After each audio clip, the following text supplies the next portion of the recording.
across the UK.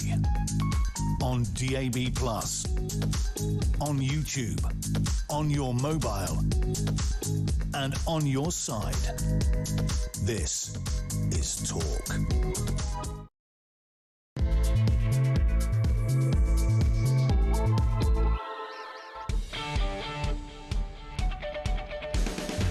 A very good morning to you. Just gone 6 o'clock. We're live across the UK. The heat wave has returned and there's breaking news on the home of common sense. Ladies and gentlemen, how much do we pay these idiots? Britain, according to the Environment Agency, is literally drying up. Half of England is officially now in drought. No, what's it, Sherlock? It hasn't rained since last year. What are you talking about? Apparently, we know seriously major wildfires are in Suffolk. Apparently where I'm going next week. Thank you very much. Tommy's just walked in front of the eye. This is my favourite headline before we get serious with Peter Blexley. How are you, Pete? Very well, thank you. You need to shower more often. You showered this morning. Stinky Blexley. 4 a.m. in the shower this morning. Take it, honestly, look at this, ladies and gentlemen.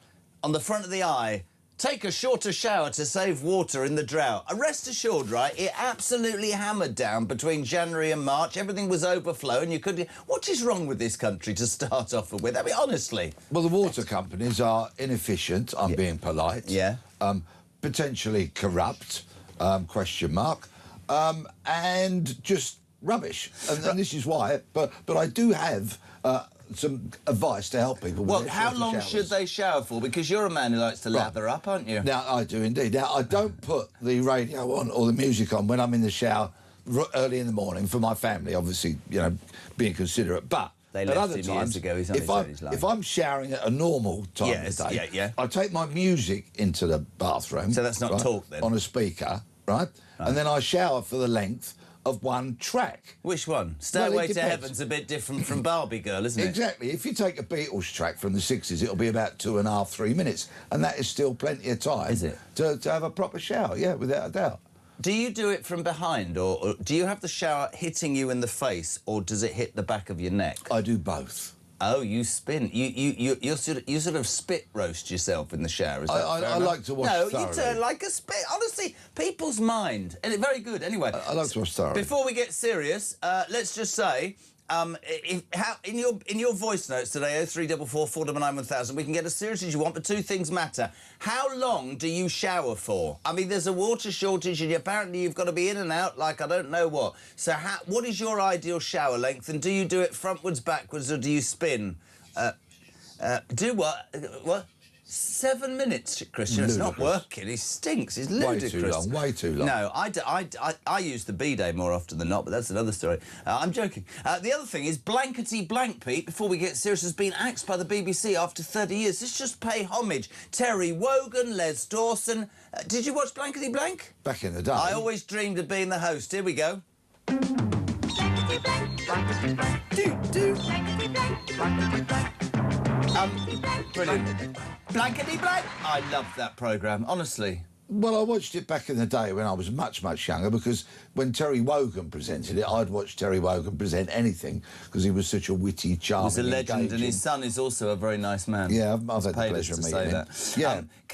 So Blankety Blank, I think also in the voice notes, not only is your ideal length of shower, you need to get the word blank in at some point. Well, my wife often blanks me. Does she? Yes. Who can blame her? Well, I'm glad you said that. Right, Peter Blexley, very good one. We could play Guess the Headline. There's a good one. Let's guess the headline. Let's start, mate. Prime Minister Andy Burnham insisting his plan yesterday on television is working to stop the boats. At that exact moment, we played some incredible footage and interviewed Chris Philp, the Shadow Home Secretary. He was on the beaches of France. This is genuinely true.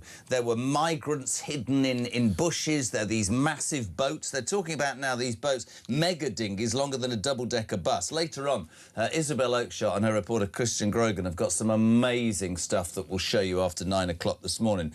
But my one thing I want to say to you, Pete, is, I don't know if you've seen this, Chris Philp questioning the French gendarmes. Just watch this. We're paying them 500 million quid, and this is what the French police are told. Have a watch. I'm député dans le Parlement du Royaume-Uni. Why have you allowed the migrants into the water? Why haven't you stopped them? Pourquoi on les saute pas?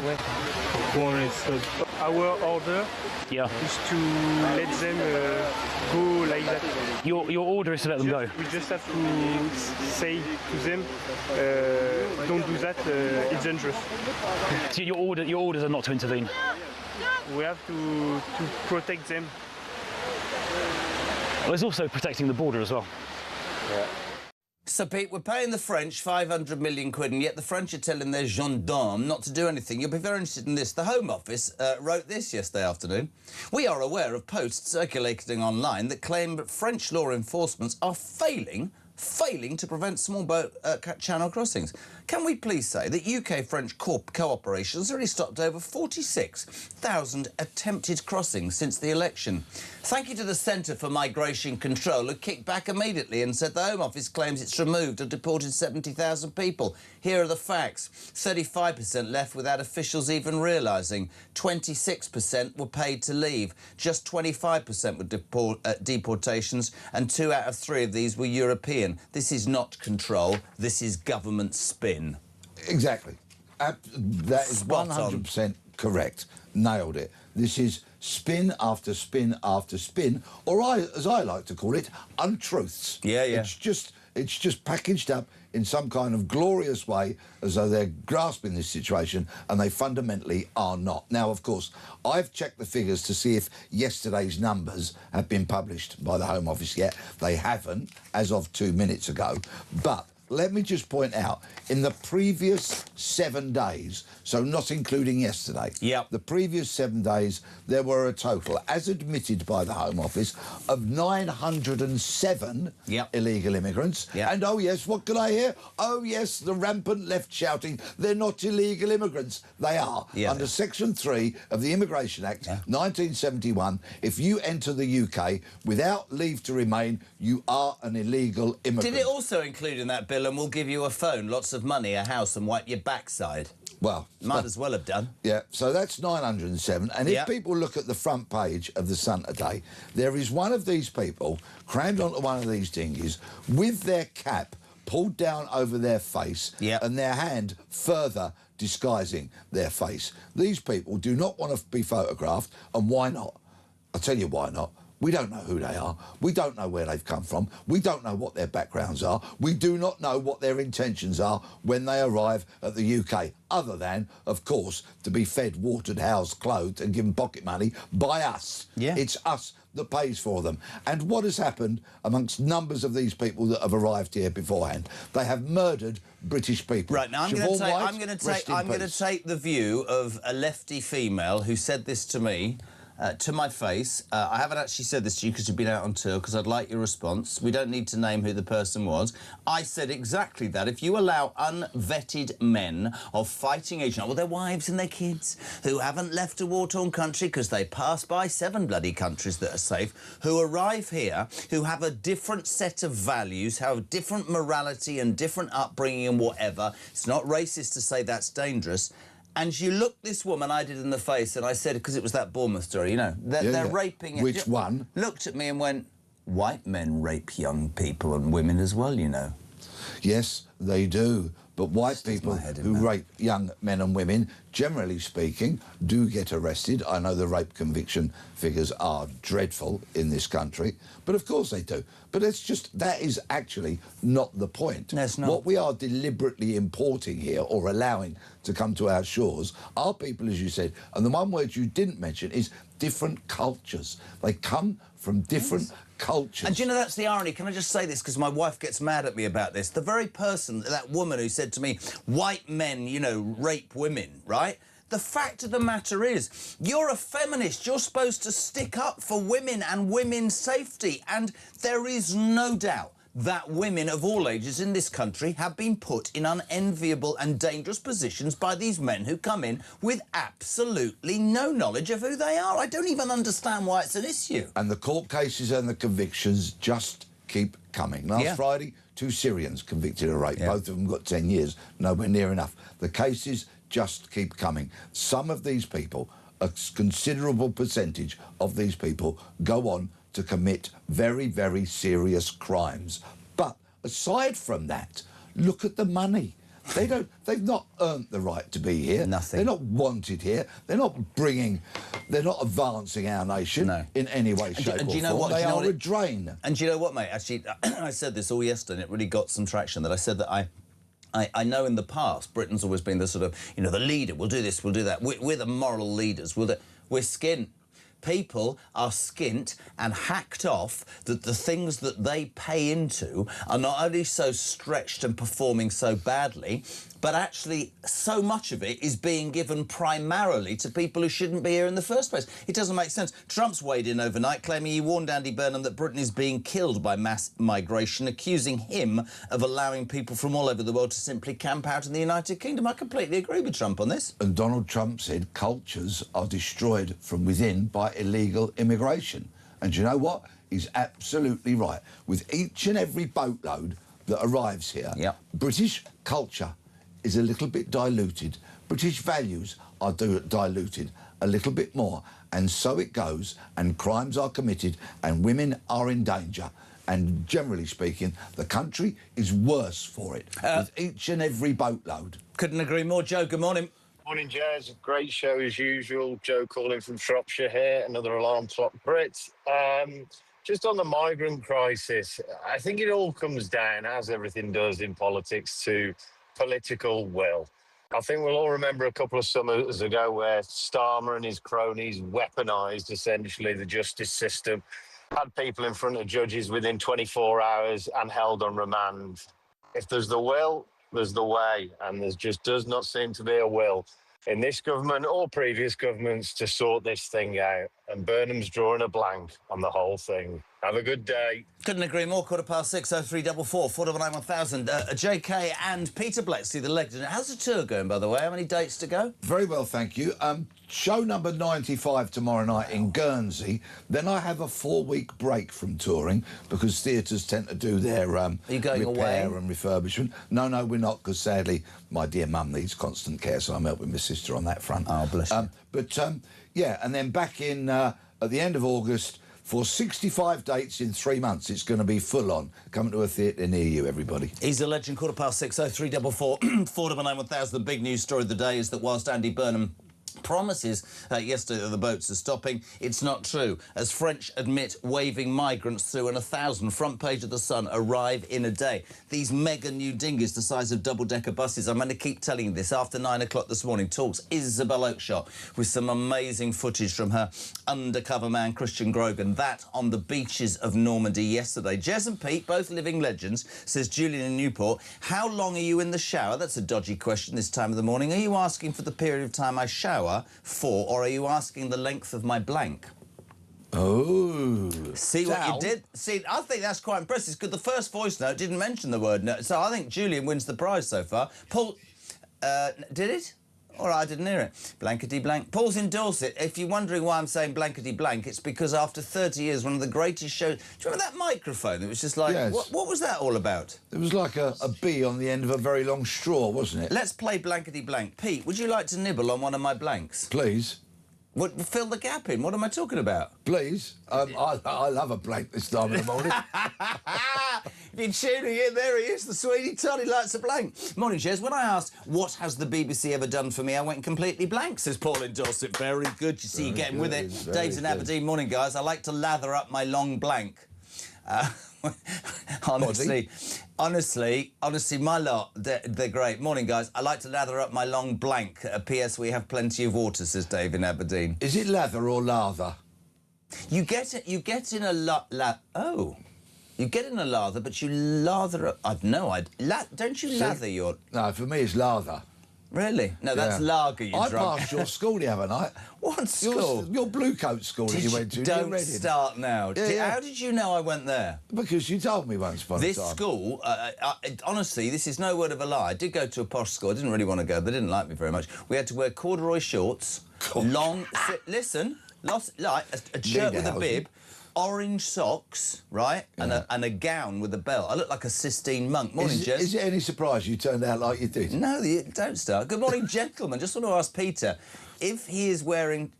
Are you wearing trousers? Keep up the good Yes, work. I am wearing trousers. Where's that come from, Paul, in Germany? Because once upon a time, not so recently, you asked me to show my toenails to your audience, true. and it was shown to the nation I was wearing shorts at the time. Had you painted your feet now? Yes, yes, with the cross of St George for the World Cup. Good morning, Chetto. It doesn't take Einstein to work out that the tens of thousands of new houses being built without the appropriate infrastructure will result in water shortages in Australia and all other services. How many MPs acknowledge this? Keep going, says Jackie. We will, my love. Bill's in Romsey. Morning, JK and Peter. No water, no oil, no leadership, no government, no closed borders, no dentists, no doctors, no idea. So that's Bill. That's Bill summing up the United Kingdom. What's blankety blank, you old geezers? There you go. Sorry?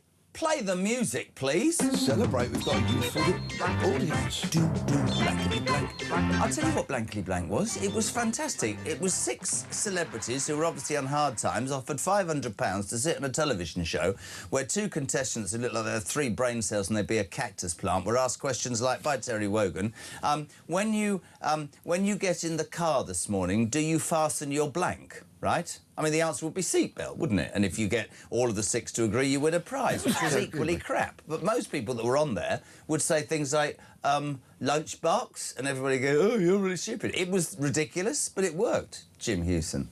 I don't know where he's been all his life. It took a young gendarme on the French beach, who ever done that, the gendarme, had to expose and confirm that we are mugs for paying the French billions not to stop the blank boat, says Mick in Wallington. See? It's true, isn't it? Yeah, but the ironic thing was, that gendarme spoke about the safety of these people, and yet they're letting them clamber onto a boat to then go out onto the English Channel. Have you seen the size of these boats now? This is again front page of the Sun. They're saying they're as long as double-decker buses, Pete. I mean, extraordinary. Oh, well, one of them had over 100 people on it, didn't it, last week? And they're just flooding in.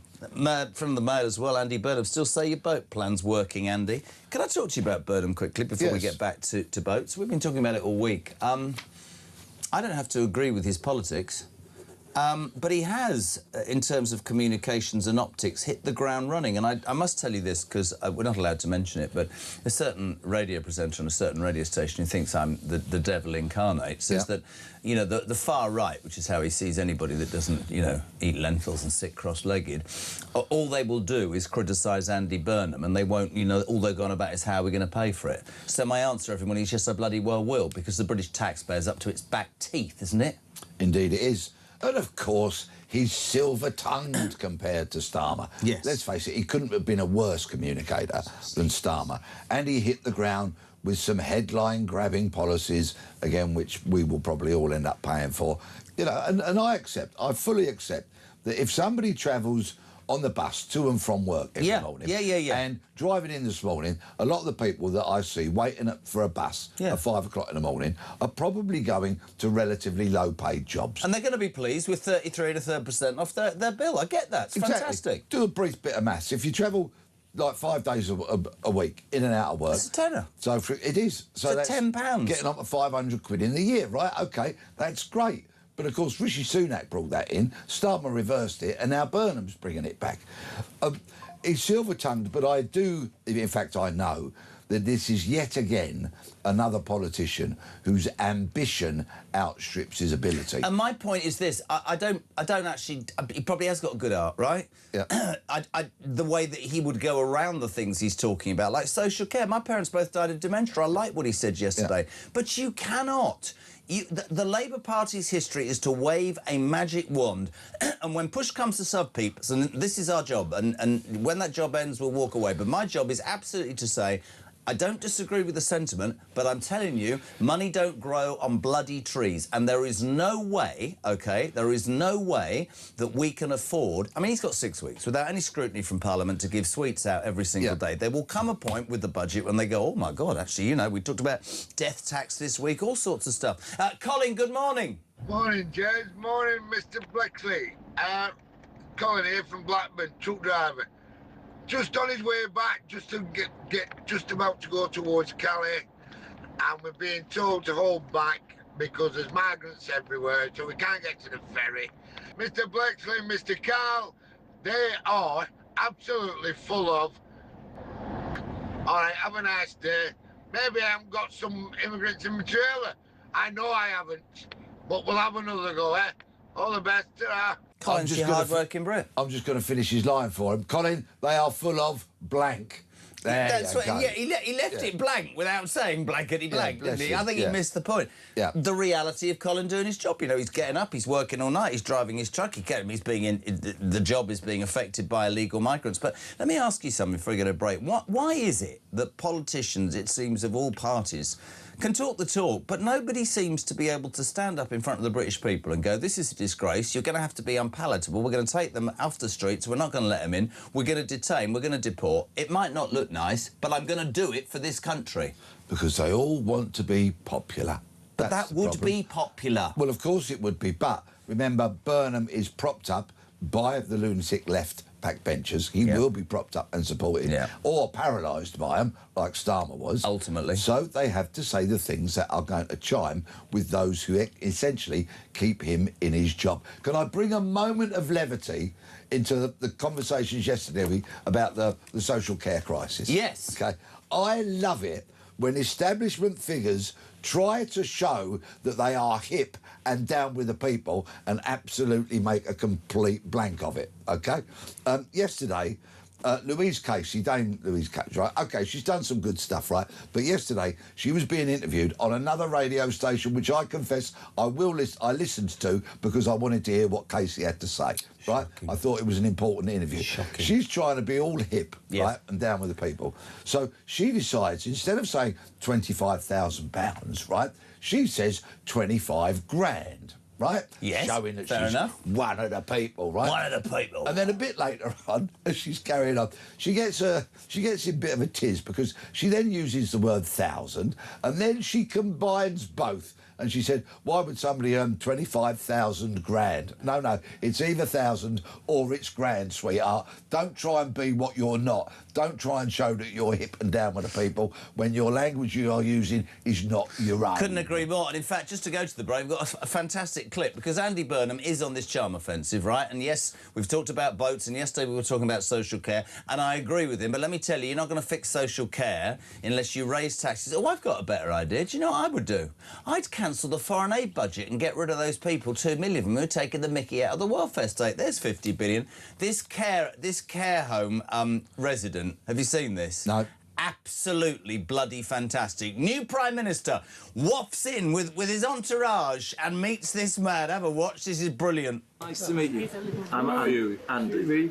I'm Andy. Andrew. Yes, that's it. Yeah. You are the local candidate, are you? Oh, not. I was a local candidate. I had a by-election a few weeks ago, but no, I'm now the Prime Minister. You what? He's the Prime Minister. Well, a new one. Another one. But I keep changing every time. I know. Isn't that brilliant? He hasn't got a clue. He hasn't got another one. Do you know what I mean? Yeah. Right, listen, 6:25, you're waking up to the news that whilst the Prime Minister says the boats are stopping, 1,000 more illegal migrants came to our shores yesterday in well, the dinghy's now the size of double-deckers. Trump says to Burnham, you're killing the United Kingdom with mass migration. Yes, he's made some great announcements, but I think it is the biggest scourge of this century. I think it is an issue that British people, English people, hard-working Brits, OK, want answers to. Do we have a political class that can provide those answers? Whilst we ask such important questions, my audience are responding to the fact that in the newspaper today they report that the Environment Agency have told us 2 important things. There's a drought on. Wow. And please take shorter showers. Morning, Andy. Morning, Jezza. Andy from Hull. They say don't take a shower because water's rather sparse. But I'll ignore that advice because I need to wash my blank. Have a good day.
to be here with you all in the heart of Manchester this Friday morning at the end of, you know, a fairly big week.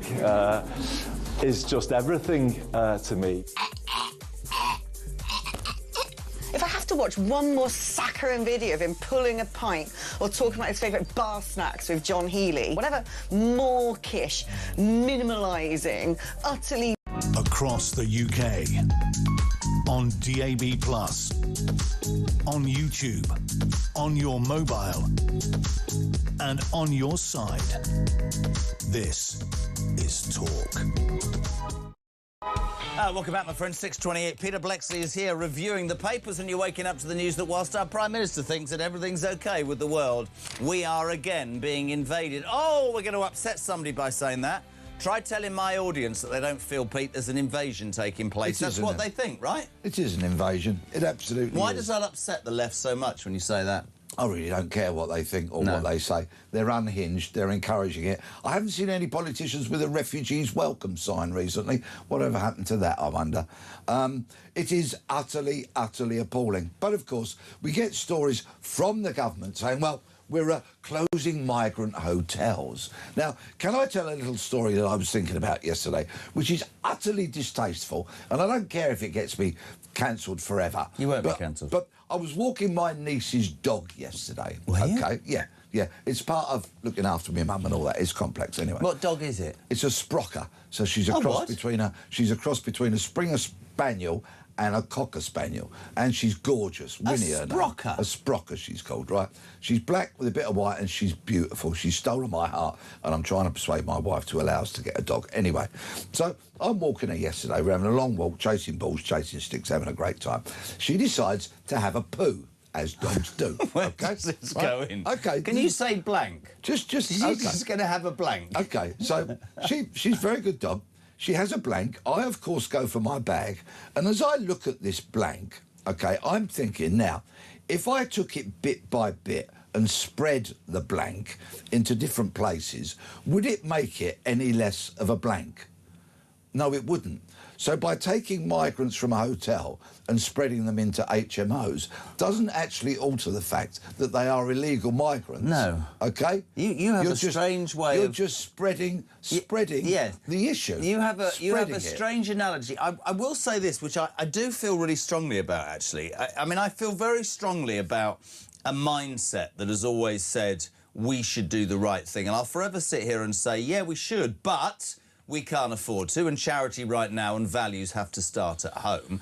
But I'm with you. This gaslighting, and I hate that phrase, of let's get them out of hotels, and illegal migrants are being housed in HMOs, they're being housed in places that people don't know.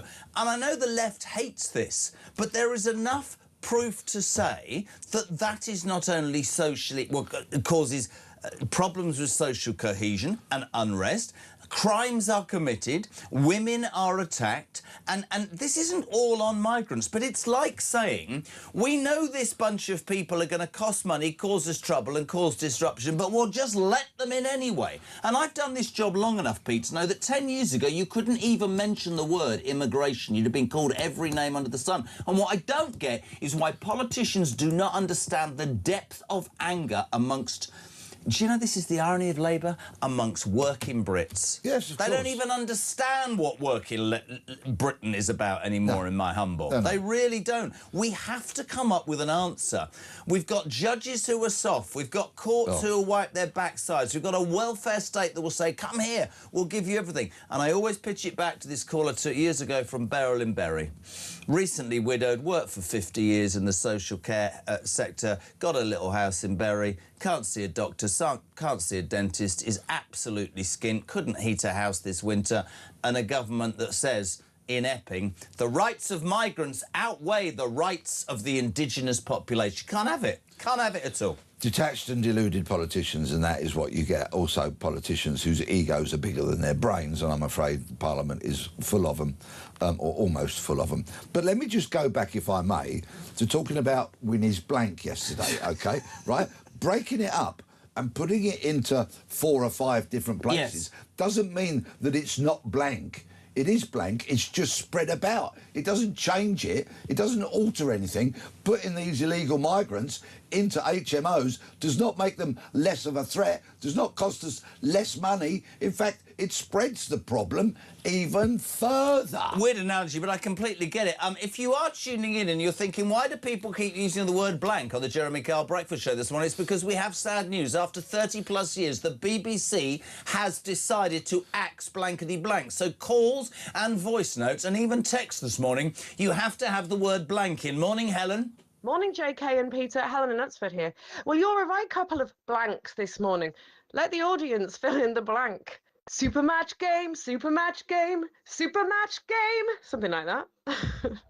Super match head-to-head is if you beat and you got to the final and you could win a super 50 super... I don't know, I can't remember.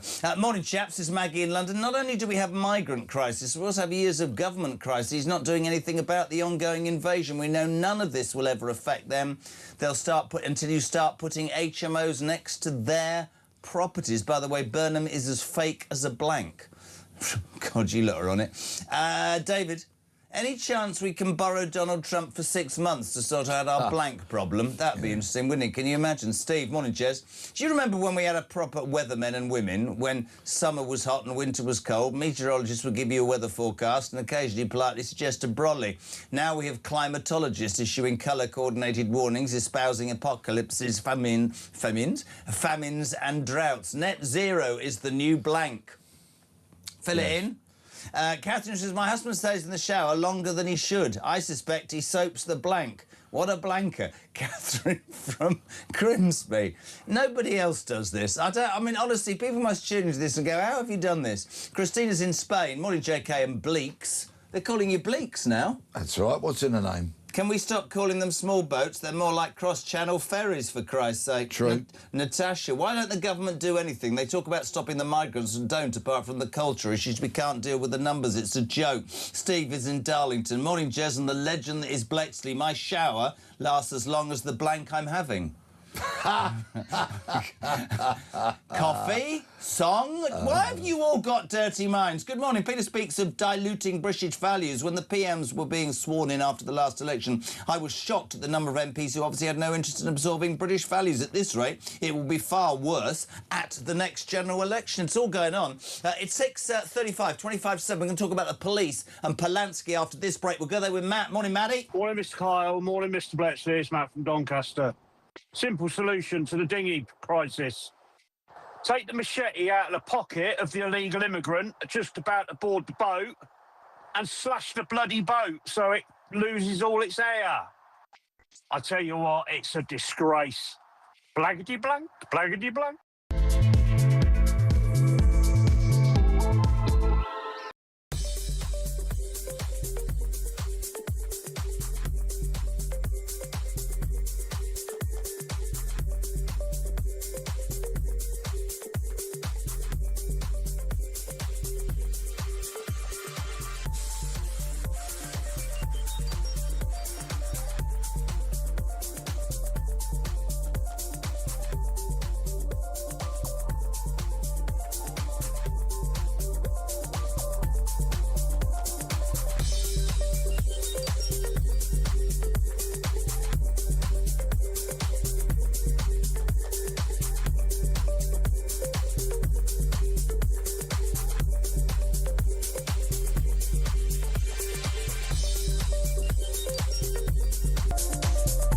Across the UK, on DAB+, on YouTube, on your mobile, and on your side.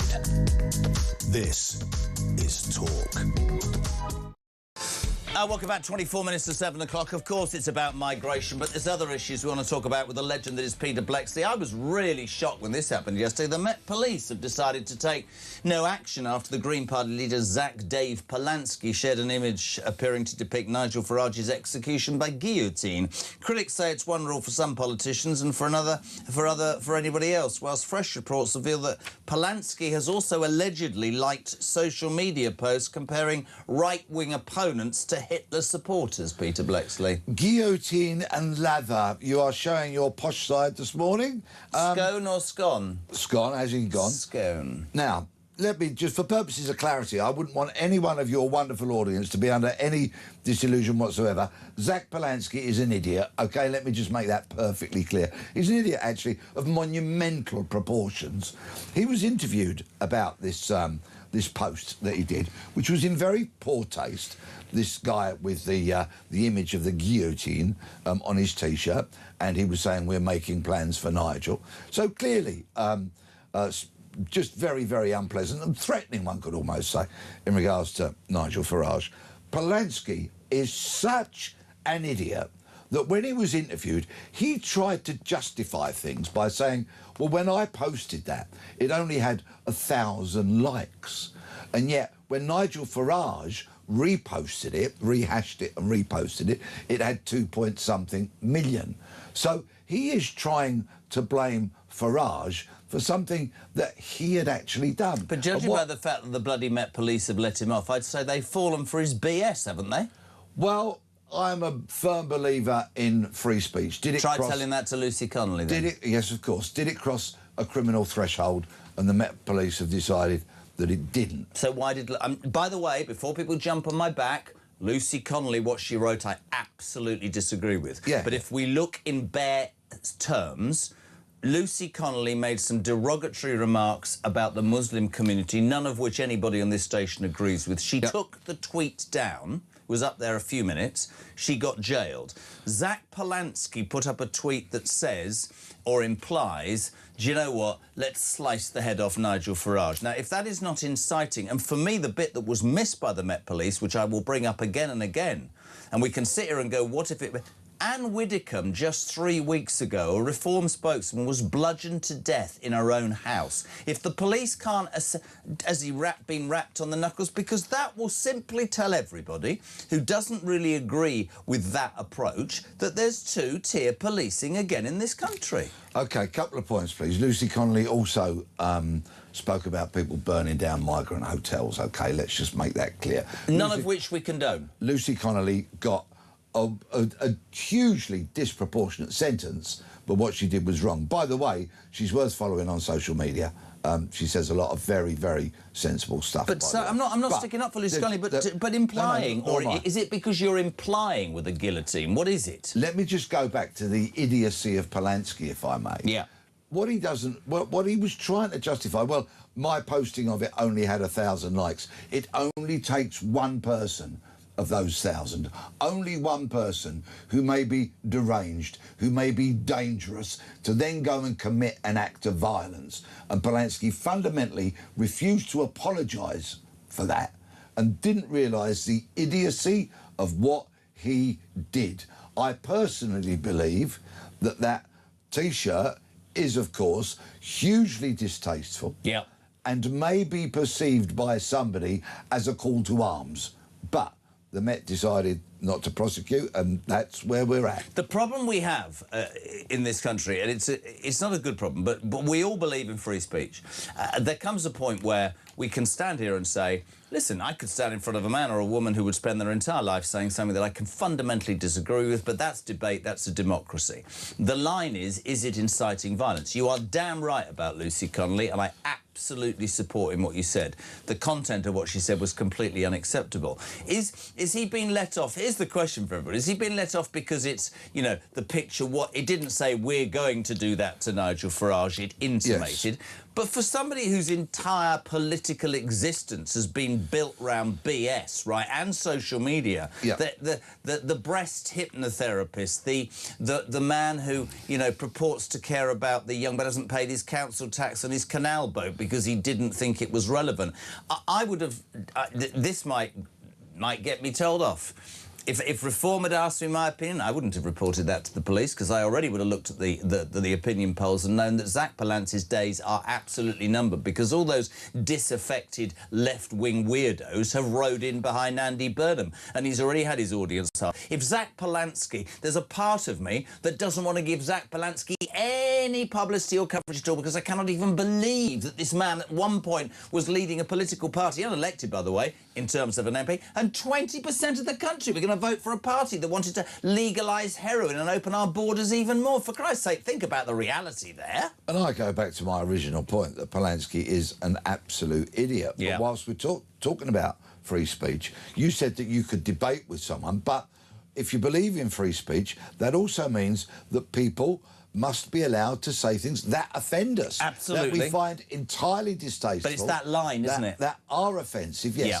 And then there is a line between a call to arms. Now, the Met Police obviously will have taken the advice of the CPS. This is not a decision that some senior officers made on his own in an office, because none of them are that brave. They will have spoken to the CPS, who will have advised them accordingly, and that's why they have said what they said yesterday. And as far as I'm concerned, let Polanski continue to show his idiocy. Yeah, I agree. Day after day after day after day. A lot of people are abandoning the Green Party because of Polanski, I'm sure, and his days will be numbered. And it won't be long before he will be consigned to the dustbin of history, and we'll never have to see him or hear from him again. Now, if you thought that Peter Blexley was angry about illegal migration or angry about the Met's police response to Polanski, just watch his face if you're watching on YouTube right now. The National Police Chiefs Council has called for a fewer big police forces and the most significant change to policing across the UK for a generation. MPCC Chairman Chief Constable Gavin Stevens said policing is not national enough to cope with local threats.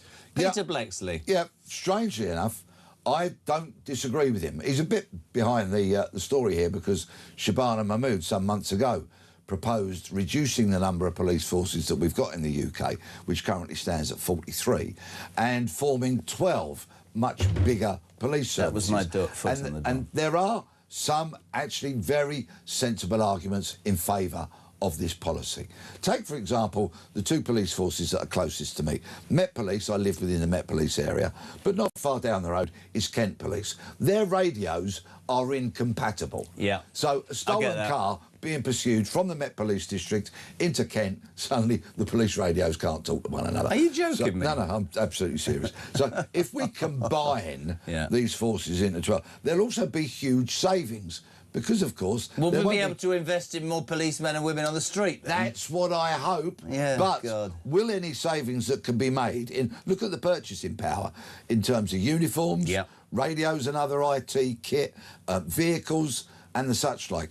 So instead of wanting 100 police cars, they are going to a manufacturer and saying, we'll have 1,000, for example, so let's have a better deal. Let's have a better deal on the helmets. Because they won't need to buy. They won't need to buy. I knew that. They won't need to buy.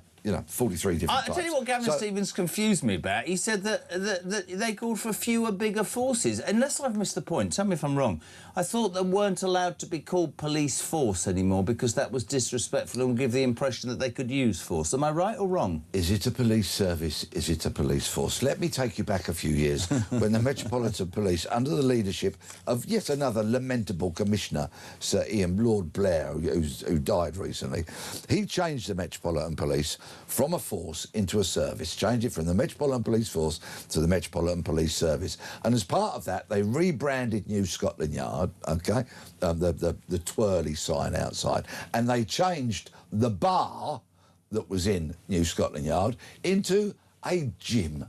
And us seasoned detectives knew the minute they did that, the rot was truly setting Sweeney in. Todd come back from a night on the tiles. He used to go in at 4 o'clock in the morning, have a shandy, have a cigarette. Now you go to the gym and do some cardio or just go home. See, no wonder it's gone down a pan. It has gone down the pan. 6:45, we're live across the UK. You're waking up on Thursday, the 30th of July, to the news that nearly 1,000 migrants came over to this country yesterday. The invasion continues. Our Prime Minister stood up early in the day and said everything's fine. Is it, Andy? It's not looking great. The front of the eye tells us what we all need to know. On a more light-hearted front, take a shorter shower to save water, as they officially announced we're in a drought, which is probably quite ironic because between January and March it wet itself that much. I remember we couldn't even drive down the road. Where did the water go then?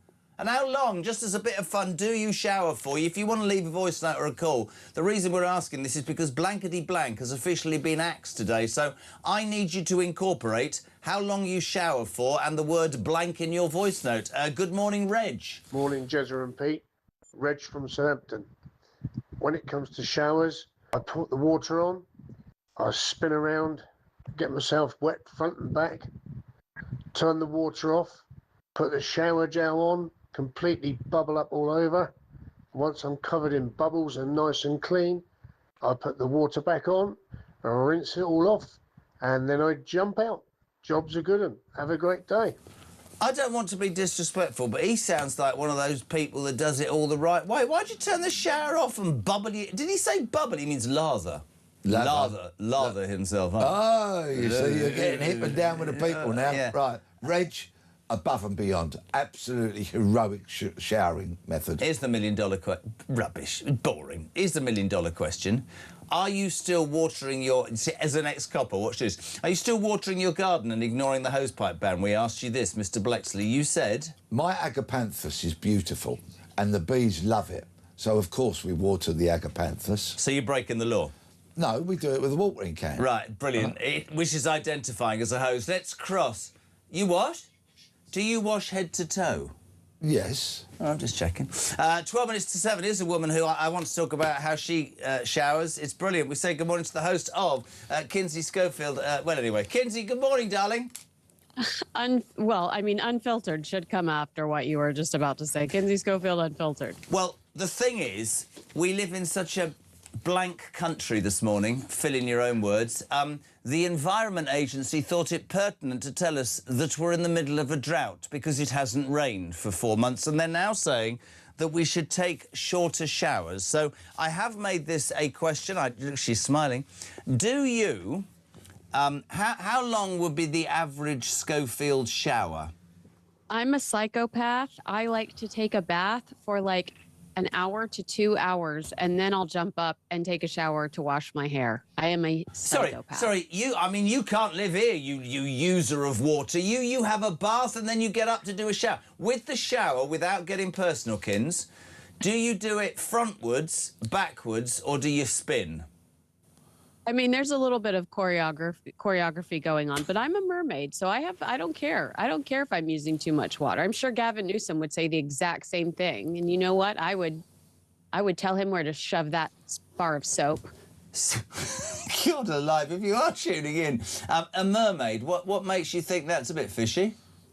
There's nothing fishy about that. I just love being in water. I love it. Brilliant. OK, so Kinsey Schofield, royal reporter and part-time fish. My darling, there's so much going on. There isn't much to celebrate in the misery of what's happening across the world.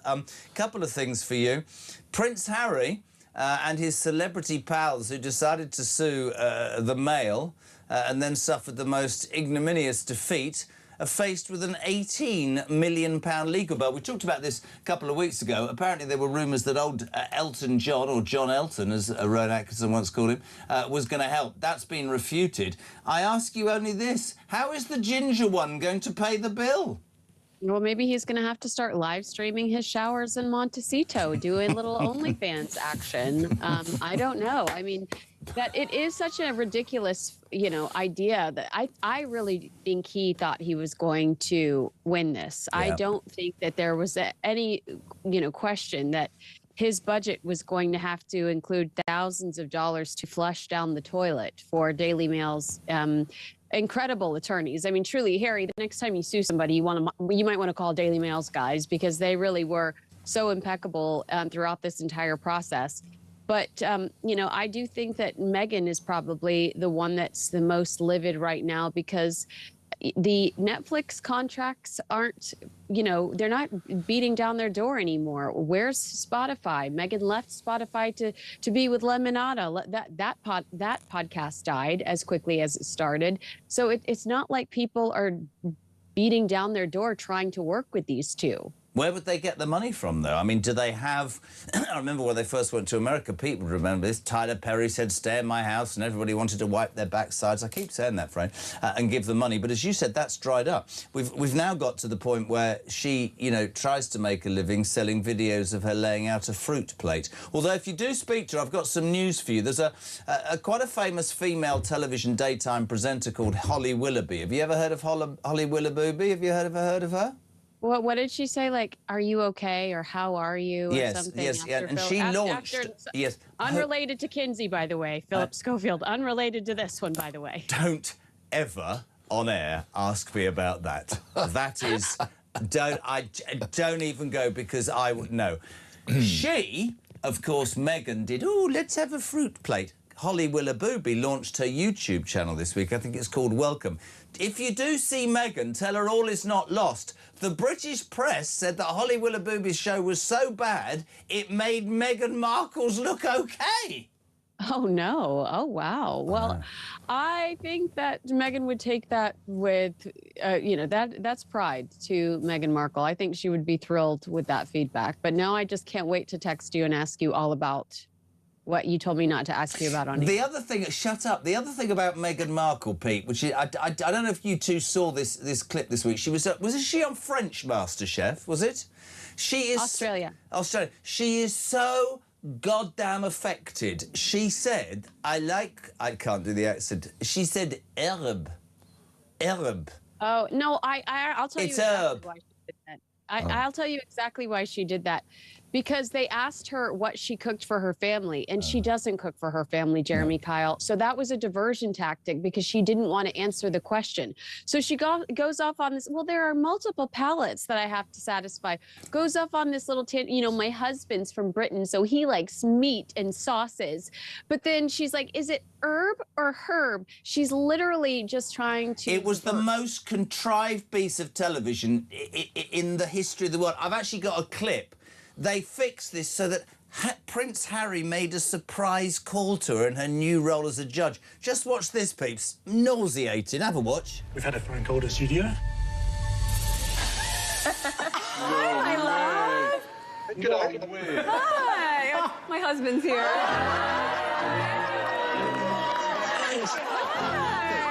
I want you to meet the judges. There we go. Oh my gosh.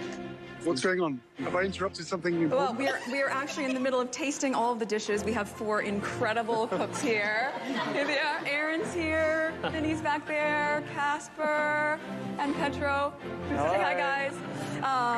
It's amazing. They're so talented. We wish you were here. He's in Canberra right now. Yeah. Kins and Pete, just generally, I'm old-fashioned. I'm a royalist.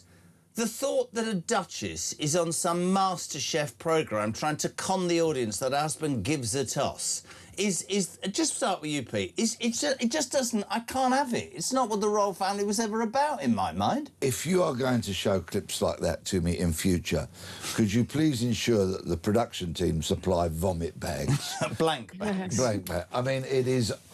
How degrading, how far Yes. have you fallen to reduce yourself to that? I completely agree. Don't you, Kins? Yeah, I mean, the fact, too, that she has to bring Harry in because she's irrelevant without, I mean, basically acknowledging how irrelevant she is without her husband. This woman is a control freak, and she expects us to believe that Harry interrupts her shooting, you know, her big return to reality television with a phone call. Absolutely not. She would chew him up one side and down the other if that were true. This was so fake, so orchestrated, and it was desperate. And I'm just tired of these guys are embarrassing me. It's like I'm actually starting to feel sorry for them, but I'm not. Do you know, it's really interesting that because it's become so painful, whether it's losing the court case to the Mail or being dropped by Netflix or Spotify, it's so patently obvious that nothing works, that I've spent enough time saying, shut up. Now I just want to say, can you not see what people think about you? They can't, though. Yeah. Kins, grateful. We found out this morning you like to bath and then get out of the bath and have a shower. You can text me about the other, but never in public. We love the... Do you want to say goodbye to Kinsey Schofield? Cheerio, Kinsey, and I love the word you used, desperate. That summed them up. Thank you. Love you, Kins. Love the pink. Peter Blexley, you've been amazing. Thank you very much indeed. Just to sum up, Prime Minister Andy Burnham says his plan to stop the boats is working, and yet 1,000 more yesterday in rubber dinghies the size of double-decker buses. A couple of minutes. What is going to happen, mate? Something's got to give, hasn't it? Well, we keep saying this, and yet It won't, because the ideology of the left, which props up Burnham, which got him into 10 Downing Street, is this nonsense that, if we just rewind a couple of years ago, had people like Yvette Cooper and others holding up these refugees welcome signs. Yeah, it's true. I actually believe that it goes much deeper and it's much more sinister than what we're touching upon. I believe the lunatic left actually do want to destroy British culture. Why? British values. Why? Because it's nothing they subscribe to. If they had, well, it's not down to them. If they had any semblance of wanting to preserve what made this country great. Oh, remember, you can't speak about what made this country great. That's embarrassing. Oh, you have to talk about reparations. Let's look at the left ideology as a whole, then compare it to what's happening on our shores, and then you realise why they are not doing anything about it. I think they probably detest the Cotswolds and a chocolate box cottage. I think they probably detest the Old Kent Road and Bermondsey and Cockneys and South Londoners. I think they probably detested Birmingham, but they like it a lot more now, if you get my drift. I do, and here's the question, we've got much time. How has that ideology been allowed to not only seep into our consciousness, but apparently take it over and dominate it?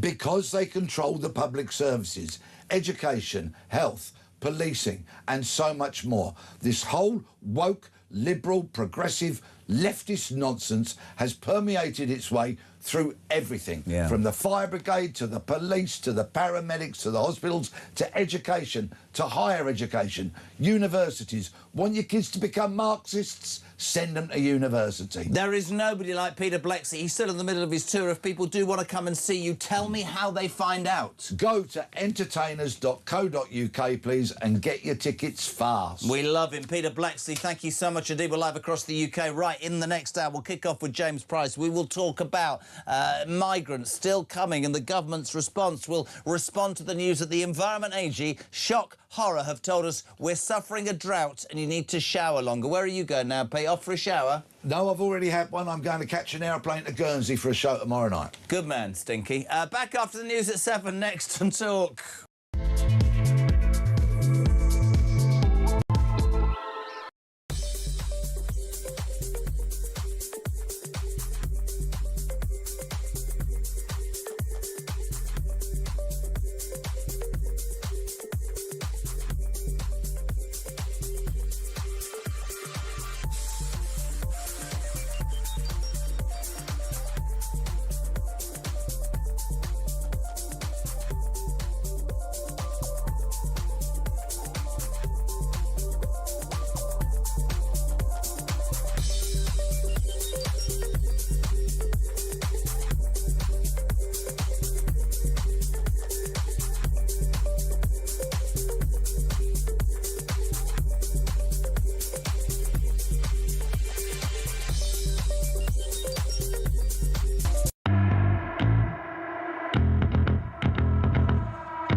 Borders have been opened to Islamist extremists. They are radicalising individuals in broad daylight, nurturing anti-Semitism, and they've been caught red-handed on multiple occasions, yet the government is refusing to act. That's across Europe, by the way. It's not just in France. It's not just in Germany. It's here. It's happening here in the United Kingdom. It's happening on our soil.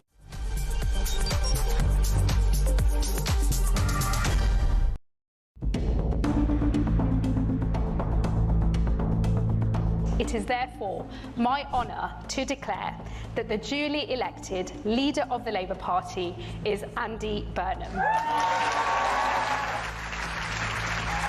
Thank you, everybody.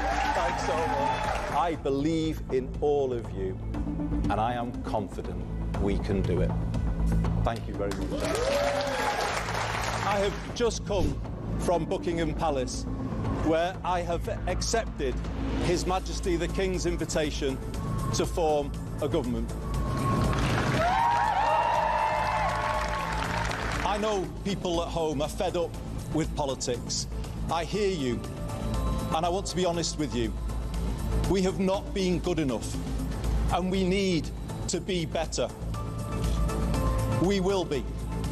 This man has no mandate whatsoever. He didn't stand on the 2024 general election manifesto. You cannot make the biggest change in British politics in 40 years without a mandate from the British people, and it will be only decent, right and proper to call a general election on that issue and to do it now. Our fifth Prime Minister in 4 years. Blimey. And, well, look, we want him to succeed. But will this one be any different? Andy Burnham, the new head honcho, the speed this all happened, I know this is a well-trodden debate already, is actually breathtaking. 1 minute he was Mayor of Greater Manchester. What, a month and a bit ago he wasn't even an MP. The next he's holding keys to number 10 without the country ever really having a chance to scrutinise him in a prospective prime ministerial nothing at all. We really know very little. I think Burnham has to walk a fine line. I think that's probably what's going on, because if he were to sweep into Downing Street and say, I'm going to change everything, I'm going to fix everything, I'm going to do things completely differently to Starmer, then people would say, hold on, mate, we need a general election in that case, because no one voted for that. No one voted for you to be Prime Minister. You weren't standing in the 2024 general election. We've never seen your manifesto. Who the hell are you? That's what people would be asking.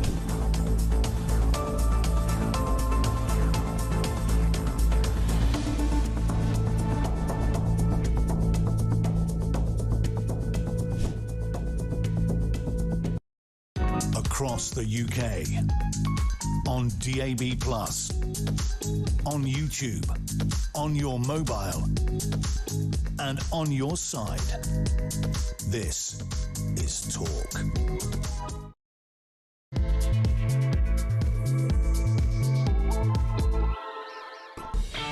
Welcome back, welcome along. Just gone 7 o'clock. You good? You would Talk, of course, the home of common sense and the home of you, the Alarm Clock Brits. Your views on the day's news are always welcome, be it serious or be it light-hearted, and God knows this show is like that.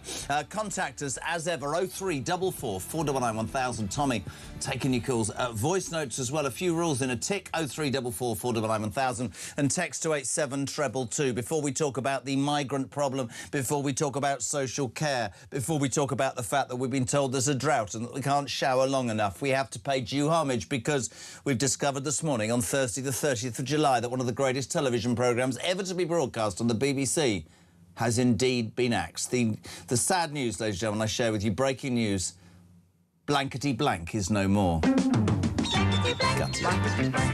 you remember? Hello there now. Hello. Hold on a second.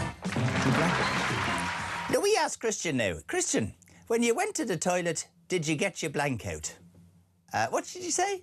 Yeah, see, blankety blank, if you're young, blankety blank was unbelievably crap, but it was brilliant because Terry Wogan did it, and it's been axed today, so we thought it was a bit of fun because, by God, it's serious, isn't it, right now? Coughing again. Oh, biscuit doesn't make any sense.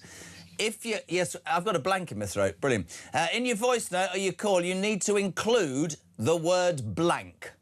The other light-hearted fun... Well, it's not light-hearted, it's like, how unintelligent are we? The iPaper are reporting that the Environment Agency, that's full of people on lots of money, have decided to tell us there's a drought. Wow. It hasn't rained for 3 months. Of course there's a bloody drought. And we're to take shorter showers. So I do want constructive attitudes about many things, but most of all this morning in your voice notes, of course, get the word blank in, and how long do you spend in the shower? And do you do it frontwards, backwards, or do you spin yourself round? Showering habits would be lovely. Or showering blanks. Morning, Steve. It's Blank from Blankety Blank. Great show, mate. And I just laughing my head off at Peter's description of blank and spreading the blank around. It was just blank, mate. Oh, great show. Keep up the blank. Brilliant. You know, when people tune into this station, they go, oh, this is insightful news. It's also, can I just, for the critics, right, can I just say, shove it? Because actually we are so miserable and there's nothing good to talk about. It is occasionally OK. Jay Case's gas in Scunthorpe. Try having a quick shower after a day long working on the site. It's impossible when you're covered in dusty blank. Brilliant. My shower, says Colin, is inside my bath. This is weird. So all I do is to put the plug in the bath and shower as normal, usually about 5 minutes, but enough water accumulates to fill a bucket of water to give to the plants. Now, Colin in Corby, that might be true. We've had a hit. I'm not condoning anybody not following the hosepipe ban, OK? That would be irresponsible. But I've come up with a solution.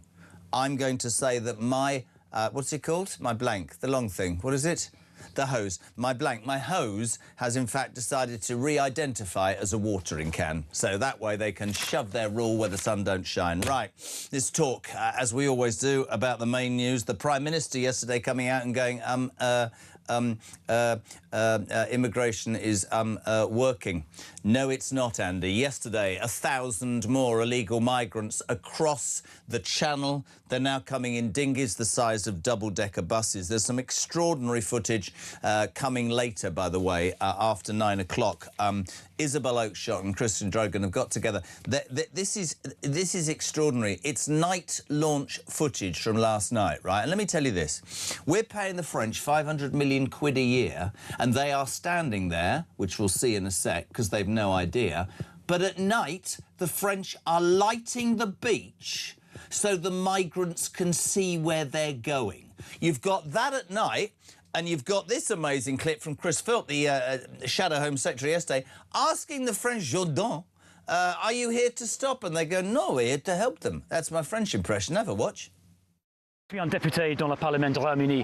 Why have you allowed the migrants into the water? Why haven't you stopped them?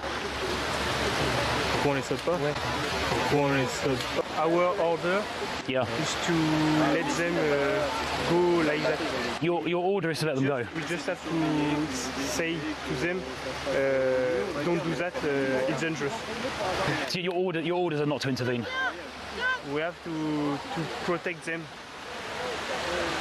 Well, there's also protecting the border as well. Yeah. It is unbelievable, and this subject will not go away. We say a very good morning to a man who is a former government advisor, which means he hasn't got a job. I'm only joking. James Price, good morning. Very good, very witty. How's your blank? Well, I would be telling, wouldn't it? What I really need is a blank cheque to go and fix this migrant issue, right? But it shouldn't be sent to the French. I watched, in fact, we interviewed him yesterday, Chris Philp, the Home Secretary, and I thought it was great work. Shadow Home Secretary. And literally, OK, so not only are they just standing there, the emergency services and the gendarmes smoking a gallois, we just want to make sure they're all right before they get on and just disappear off from the air. I don't understand why we're paying money. 500 million quid. And when I show you this footage later, night launches last night that Isabel's got, they're lighting up the beaches to make it easier for the migrants to invade the United Kingdom. How have we got here, JP?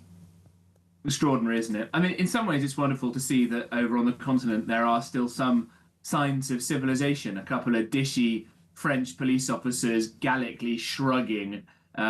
You know that those guys want to, like, wade in and, like, kick the living crap out of the gang leaders who are doing this stuff, right? But let's remember that the French are signed up to the ECHR just like we are, and they're signed up to all kinds of other mad European Union nonsense that says that this is all good to be flooded with third worlders and all the rest of it. But I think more broadly, it's a perfectly logical, rational thing for the French to not want any of these people on their land, and if they want to go over and cross, to let them cross, because it stops being the French's problem. The stupid thing, of course, is for us to not realise that, and for us to give them a load of money and the promise that they would do something about it, which they have trousered, quite clearly, donned their pantaloons, and are going to do nothing about it. It's more fool us for thinking that anything would happen about it. And you can see there Chris Philp being fired at with what I hope were blanks from the French. Very good. See, I like that. That was the footage of a French warship sort of letting off some gunfire.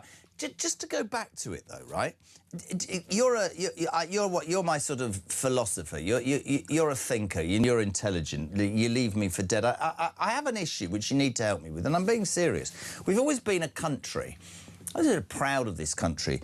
The royal family are standing on the international stage. We were always, I thought, seen as the I don't know, not the moderators, but the leaders in so many fields. The class act amongst a plethora of crappy countries. There you are, what a line.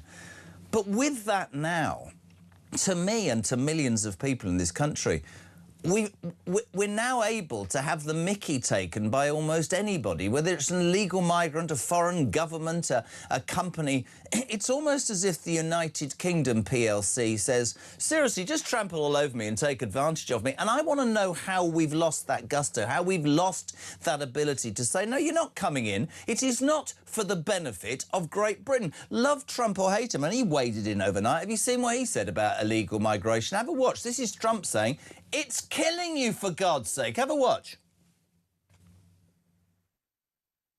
Prime Minister Andy Burnham hasn't mentioned publicly migration at all since he's gone into number 10.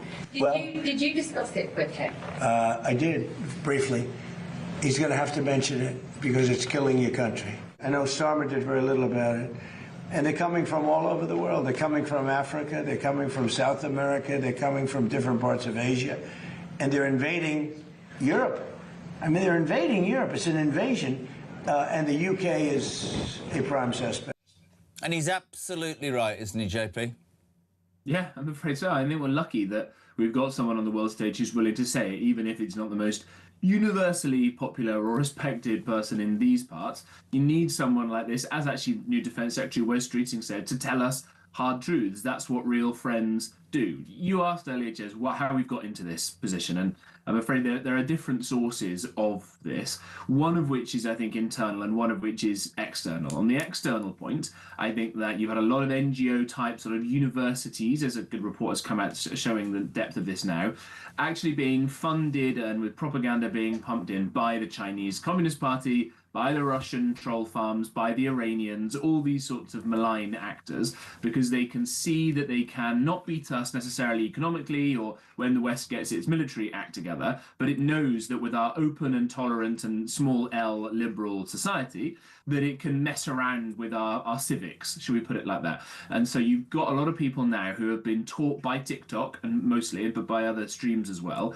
that Britain and America and Europe and the West in general are not, because of our history, we are not something to be proud of. Our history is not something to live up to, but it's something to draw down from and to destroy, because it's unfair that we have enjoyed tolerant society and economic growth and technological advancement and all these things, and other parts of the world without that haven't. And they think, therefore, that it's the Chinese and the Russians that put this stuff into our heads, and it mixes perfectly with the internal problem of I'm frankly socialist in this country, whether those are people in the Labour Party, whether those people in universities, increasing now the BBC and the top of the Church of England, and some of these other bodies that for many decades since the end of the Second World War have kind of agreed with this. They've felt guilty about the glory of our past, and they want to stop making Britain and America and the West exceptional and bring us down to the level of just an ordinary country to whom bad and embarrassing things happen. Because unless you're growing and you're progressing and you're improving,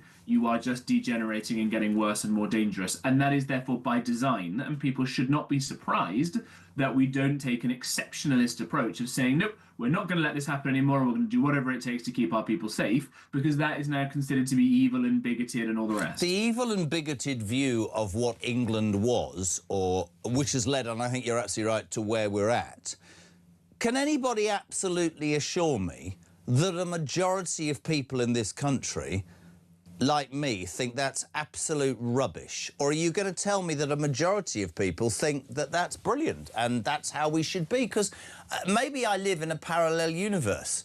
The universe I live in is people who go to work, protect their families, try and be good parents, pay their bills, try and save a bit to go on holiday, and they look at the figures that come out, they look at the stuff that's on camera now, and they go, so I'm paying my stamp and I can't see a doctor, I can't get help, I can't get nothing for my parents, yet these people are arriving and getting everything. I use it every day, Jay, to the point where I'm bored. How do politicians of whatever ilk think that unfairness in the end is not going to result in widespread anger? Because it's got to. It's got to that point.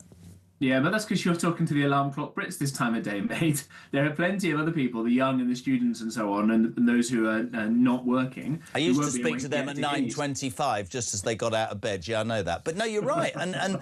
But alarm clock Brit, we were talking earlier in the week about, apprenticeships. Get out of bed, go to work, climb the greasy pole, show that you've got something about you, right? Do what is right, because it's how it should be.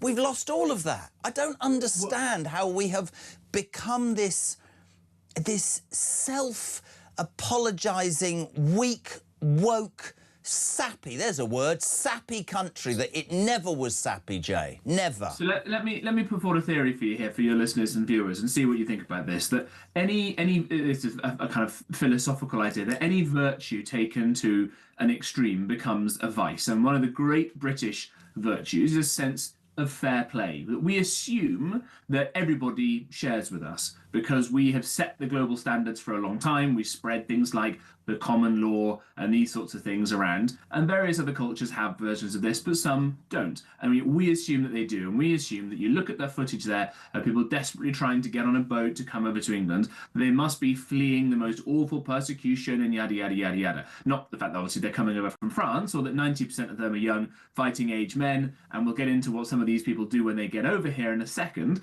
but there is an impulse of Brits, and I feel it too to some extent. You see that and you think, God, these poor people, why can't we do something to help them? I've got iPhones and I've got universal healthcare and blah, blah, blah. We should be doing more to help these people. Of course, Brits are actually more generous than anybody else in the world, frankly, when you factor these things in. We give more money to charity around the world in cash terms than any other country apart from the Americans, and they've got obviously a much lower tax burden than us, and they can write their charitable donations off against their tax bill even more than us. So we're very, very generous, and we assume that everybody else, if given a chance like us, will immediately, upon touching British soil, start to act like us. But as you and I know, that's not the case. And just give the example of you saw the chap yesterday, I'm sure, who was caught trying to break into a primary school armed with half a can of petrol, a hatchet, a cleaver, a knife, Christ knows what else, who's apparently 21 years old, and he just left his wife and kid back in South Sudan and wanted to get attention, right? And these are the kinds of people that we're letting into the country now. Fortunately, he got charged and probably do about, 2 years in prison, I think. No, he'll be out after 3 weeks. I never thought, mate, and that's why, I do it this way, and people like it or they don't like it, but I never thought growing up, maybe I took it for granted, the things that you talked about being a leader, being looked at favourably, being decent, being fair-minded. But it's like almost everything in my mind. And I'm not big on the, we've all gone woke. I think it's just a boring phrase. But I will say this. I genuinely wonder how we are going to reverse the trend, because I don't buy that a majority of people in this country think it's OK to wipe everybody else's backside to the detriment of ourselves. I don't buy that people in this country think that we should have public services and our infrastructure crumbling whilst we put our head above the parapet and say, let's stick up for, what's that old great Trump thing, LGBTQ plus services in Lesotho, $60 million, nobody's ever heard of it. I rail against the fact that with every cut, with every issue, and I agree with him, social care, absolutely. Don't spend £12 billion a year on foreign aid. I'm sorry, it might sound really harsh, but I'd rather take that £12 billion and spend it on social care. I'd rather actually have a politician, as I've been saying for weeks, who can say, of course we believe in the welfare state, but we also have to acknowledge that people are gaming the system. So I'm going to take that 20 or 30 billion and I'm going to build a couple of prisons and I'm going to build a couple of bloody warships and I'm going to put some police men and women on the streets. I don't understand. Unless I've become literally this abnormal, deranged human being that a certain person on another radio station thinks I am, right, then I reckon that I'm speaking common sense, as millions agree. So how do politicians think that this is going to end? That's my question. Jez, again, you're tempting me to comment on our dear friend James O'Brien. I don't know who this bloke is. Who? 40 grand a year, Ampleforth College, and then pretends to be a man of the people. But again, he's not awake right now, and neither are his listeners, so it's fine. We can have a pop at him. No, look, I think there's another important point here, that between the left and the right, there is a kind of, if you want to read a book called The Righteous Mind by Jonathan Haidt, who's a kind of social and political psychologist, has this incredible insight that I think has been really useful for me to get my head around some of this. We all talk about fairness. Who could be against fairness, right? And everyone's fighting to try and determine what that actually means as a word. Those of us on the right think that fairness means something like proportionality, that you get out what you put in. You work hard, you deserve to keep more of that for yourself. I think that's right. I can see you nodding. I'm sure most people at home are going to work are violently nodding along like the Churchill dog in the back of the cart at that. But on the left, they think about fairness as meaning something like equality, meaning that everybody should be treated the same. And if you've got more get up and go than the other person, well, that's not fair on the other person who doesn't have that get up and go, God bless them, and we should give them something to help as well. Now, you probably need a little bit of both of those things in society, because there are people that really can't help themselves, and nobody listening would begrudge those of us giving a little bit of what we create and generate to help people, like my uncle, who was stuck in a wheelchair with MS and literally couldn't move or feed himself. But that's not the case for the vast majority of people. And yet when they are told by well-meaning people with funny blue hair and lanyards and so on that it's not their fault and they've been pathologized and they can in fact get something for nothing, seems like a pretty rational economic response, doesn't it? But the onus is not on us to do that, to treat people like children, to infantilize them, whether they're in Britain or whether they're around the world. It's to give people a helping hand, to help them to help themselves. And if they won't, you're going to get hungry and you're going to go without all the creature comforts until you can be induced to go and act like that. And that is actually, as all parents will know, that is kind, that is empathetic, that is fair. If you're just tuning in, James Price is with me. We're talking about this extraordinary story that doesn't go away. You know, the invasion of Britain by illegal migrants. Andy Burnham yesterday saying, no, nothing to see, everything's fine. He didn't sound like that. Front page of almost every paper. How's that going, How's that plan going, Prime Minister, as French admit waving migrants through and 1,000 arrive in a day? Front page of the Daily Mail. Still say your boat. Plan's working, do you, Andy? Later on, after 9, some incredible footage, courtesy of Isabel Oakeshott and Christian Drogan, a reporter. They were on the beaches. Well, Christian was last night. The French, who were giving money to, peeps, not only waved them through, they also light the beaches to make sure the migrants are safe getting into the boats before they arrive here. This is an exclusive piece of work for Talk. Just a little snippet. This is Christian Drogan on yet another illegal evasion. Have a watch. It's bang on 10:30 on the beach. The moon's shining there, and the sun has just set about an hour ago on yet another illegal invasion over the English Channel of Great Britain. The authorities, the fire brigade and the gendarmes have been on the beach all day. There are groups of migrants. There must be 150 to 200 migrants on the beach right now. I'm stood here on my own. I've been approached by a few of them, and it's just unbelievable scenes. This is what smashing the gangs looks like when you are Shabana Mahmood, people setting off as they will. This is what a £662 million deal over 3 years looks like when you are Shabana Mahmood. People, authorities who are being paid to stop these crossings, doing absolutely nothing at all, and in fact, in some instances, actually aiding and abetting the smuggling operation. And as for the charities, well, that's another story.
Borders have been opened to Islamist extremists. They are radicalising individuals in broad daylight, nurturing anti-Semitism, and they've been caught red-handed on multiple occasions, yet the government is refusing to act. That's across Europe, by the way. It's not just in France. It's not just in Germany. It's here. It's happening here in the United Kingdom. It's happening on our soil.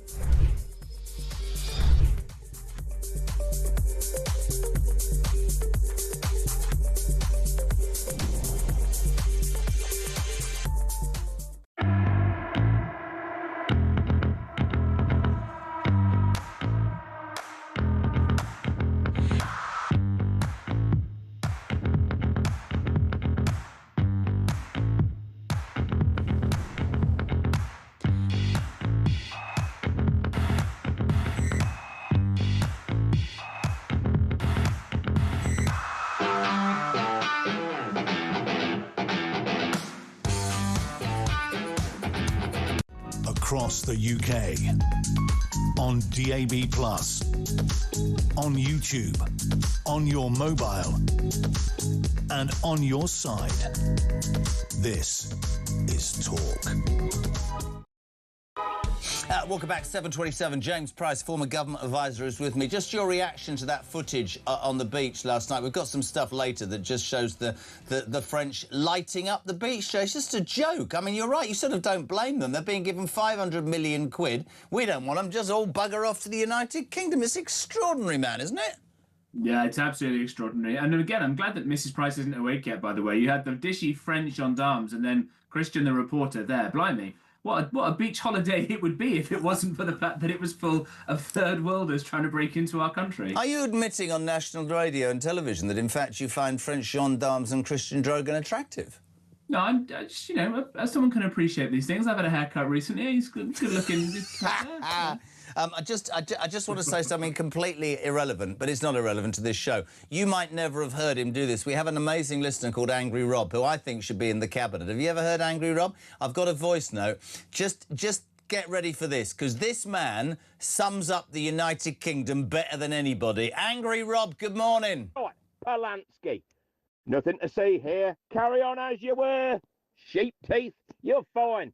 You can put a guillotine with Nigel's name on it. That's not a problem. Yet, you know, somebody puts a sticker on a lamppost or waves a flag. Guess what? You're far right. You've got to go to jail, son. Then you talk about the immigrants coming over. Like I said the other day, over 1,000 since Burnham got in. And he says the boats have gone down. Yeah, because they're now using super tankers, not canoes. And Pete said about the culture of these people being different. I'm sorry, Pete, they ain't got no culture, my old son. I've seen more culture in a pot of yoghurt. Then we get down to Burnham. Here we go. The absolute jewel in the toilet. Andy, I'm going to lob you in there with some blankety blank. Every day you come out with something you're going to do, you're going to give, you're going to make everybody happier and cure all the world's ills. Right? Guess what? You're going to pay for it with a blankety blank checkbook and pen. This is because Blankety Blank has been cancelled today after 30 sad years. Rob's right, though, isn't he? It doesn't... We laugh every morning, but I was saying to Christian during this break, he was showing me some of this footage for later on that will play after 9. They're lighting the beaches, the French. I mean, anybody with a brain cell would go, I'll tell you what, I'm not going to give you any money, and in fact, I'm going to take your bloody fishing licences away unless you pay. I'm still convinced, though, you would know more about this than me. I am still convinced that part of the problem is that we are, yes, a nation that's always thought that good behaviour is going to happen, and we've been completely and utterly trounced all over. I still think Europe's punishing us, though, for Brexit. I think that's half the problem. I always have thought that.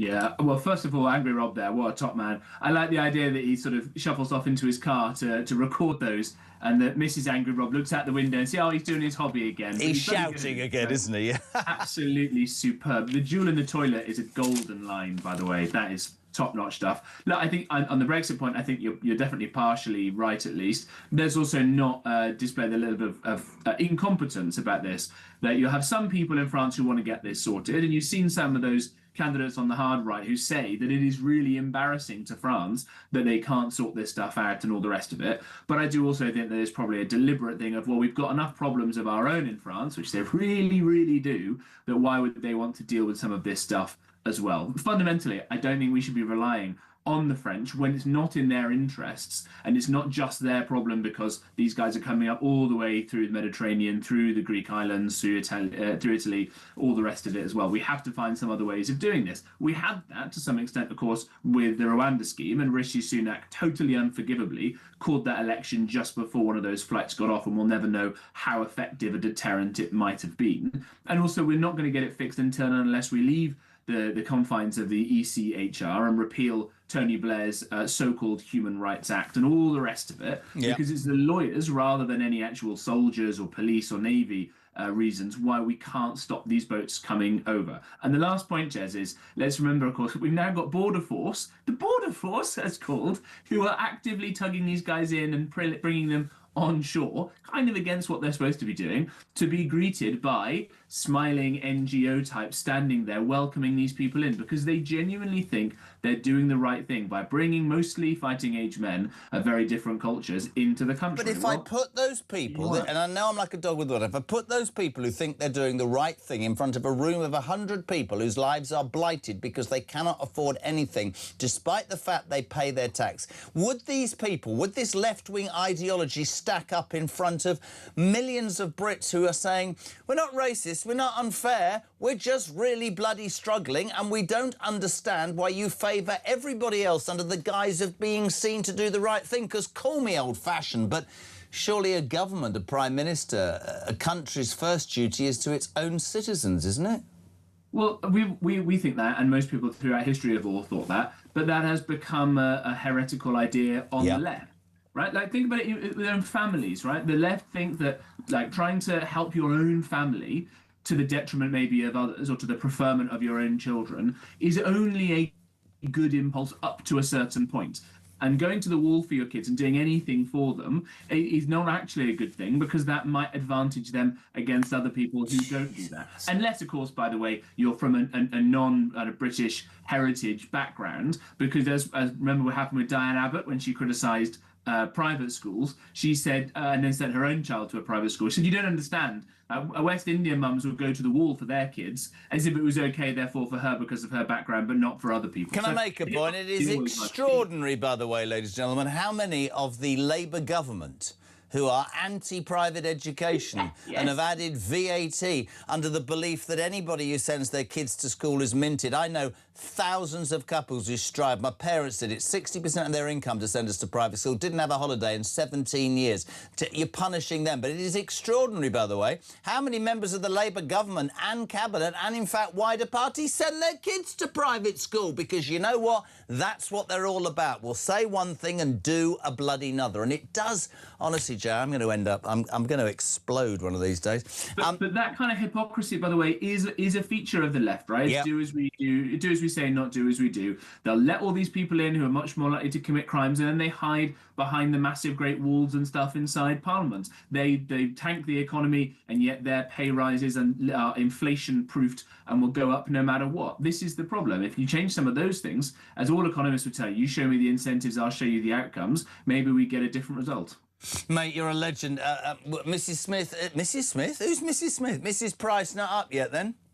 Obviously, I'm sure she's working hard somewhere, you know, keeping quiet so as to not disturb us. Needs to change the attitude. She's definitely not using the hose pipe. Absolutely not outside. Well, no, because it can identify as a watering can. My old man, if he was alive, he'd be saying to me right now, well, I think the enemy's in the kitchen preparing breakfast. I think I'll go and have a word with the War Office. JP, you're a legend. Thank you so much indeed. We love him. James Price, former government advisor, 25 to 8. Loads of you responding. The main news, it's all about the boats. 1,000 coming yesterday. It's about Polanski being let off by the Metropolitan Police. It's on a light-hearted note about the fact that Blankety Blank has been axed after 30 years. And on a serious note, the Environment Agency, who patently think we're all completely stupid, have announced that there's a drought and we should all, in fact, not use a hose pipe and should shower less often. I've got over the first problem by agreeing that my hose pipe, or my blank, now identifies as a watering can. Morning, Angela. Andy Blank wants to resolve the issues with social care, then stop the blankety blank immigrants coming in that need all the support whilst we miss out. I had a Sprocker dog in my family. This is apparently a cross between a Spaniel and a Cocker Spaniel. A Springer Spaniel and a Cocker. It's called, I don't even know why I'm saying it. Gorgeous dog, but as balmy as a blank. Brilliant. Jez and Pete, well, he's gone now. So there are dinghies coming over the channel as big as buses. Doesn't Birmingham have an ability to improve bus services? If you miss one, there'll be another one coming along in a couple of minutes. I wonder if, it's about £2 to go on that sort of bus. Our government are spoon-feeding the British people bull blank, says Keith in Nottingham. Couldn't agree more. So many of you trying to get hold of Stan. I do want to read them out. Barry in Sunnyside. Wait, do you know where Sunnyside is? I bet you can work out how he likes his eggs. Brilliant. The Tories had 14 years to solve the blank. Now they've come on talk and believe our memories have gone blank. Labour believe that their spending plans will come from a blank cheque. Our country's blank balance is blank. God blanking help us. There you go. I love it. Paul in Essex, good man. I think the money we pay to France is actually paying for the boats, the life jackets and the assistance they receive, knowing how mad they are. Mary's in Canterbury. Morning, Matt. I'm fuming with the French, but it doesn't surprise me. Imagine what would have happened to the blank French if in World War I and II we sat on our asses and did nothing and just blanked. Interesting. Don is in Chelmsford. He says, Jez, now we know what Burnham's all about. He's brought us a lot of illegal migrants and a drought. Yeah, let's blame Andy Burnham for the drought. Richard, what? Showering in Leeds? What 3 S's you doing in the bathroom? Blank, shower and shave. Cheers. Oh, I see. Fair enough. Good, yes. Christine Richards. Morning, Christine. Our wastewater goes into a butt and then pumped around the garden. Nice. Clayton is in Dartford. You seem to have forgotten that Les Dawson hosted Blankety Blank before Terry. That's when it was really good. Do you remember Les Dawson? Ooh, you can't do that anymore, can you? Oh, lovely. Talk, Jez. I feel that Burnham is an absolute blankety blank, blank, blank, blank, and he's full of blank. Brilliant. Sean Cooper, good morning. Can your production team... Here's a job for you. Can your production team please find out when Saudi Arabia last had a hosepipe ban? That's from Sean in Bridlington. Jez, I may miss the rest of the show because after seeing that headline, I'm going into the shower for longer than usual, which could be nice. And Andy's in Manchester. He's obviously in a very good mood because Andy Burnham has made Manchester such a wonderful place. So let me get this straight. You're suggesting the French police are seemingly doing blank all to stop these illegal immigrants coming across the channel. How disrespectful of you. And Mags, 1,000 in one day. Andy Burnham has a crisis on his hands and is burying his head in the sand. He will not stop the boats. We know it, and he bloody well knows it. We are being invaded, and somebody has to do something about it. Matty, good morning. Hiya, Jez. Matty Morrington. Do you know what? I'm beside myself here. 1,000 yesterday come over. That's £40 million a year for that 1,000 migrants that come over. That's just one day, right? And Burnham is all he's interested in, social care. And £48 off your electric bill, yeah, and £2 buses. Sort the migrant crisis out. It's enough. We've got no room. We can't afford it. We don't want any more people here. I'm not saying they're all bad people, but enough is enough. Stop gaslighting it. Stop lying to the public. Stop making out it's getting better. It's not. It's a complete, utter blank.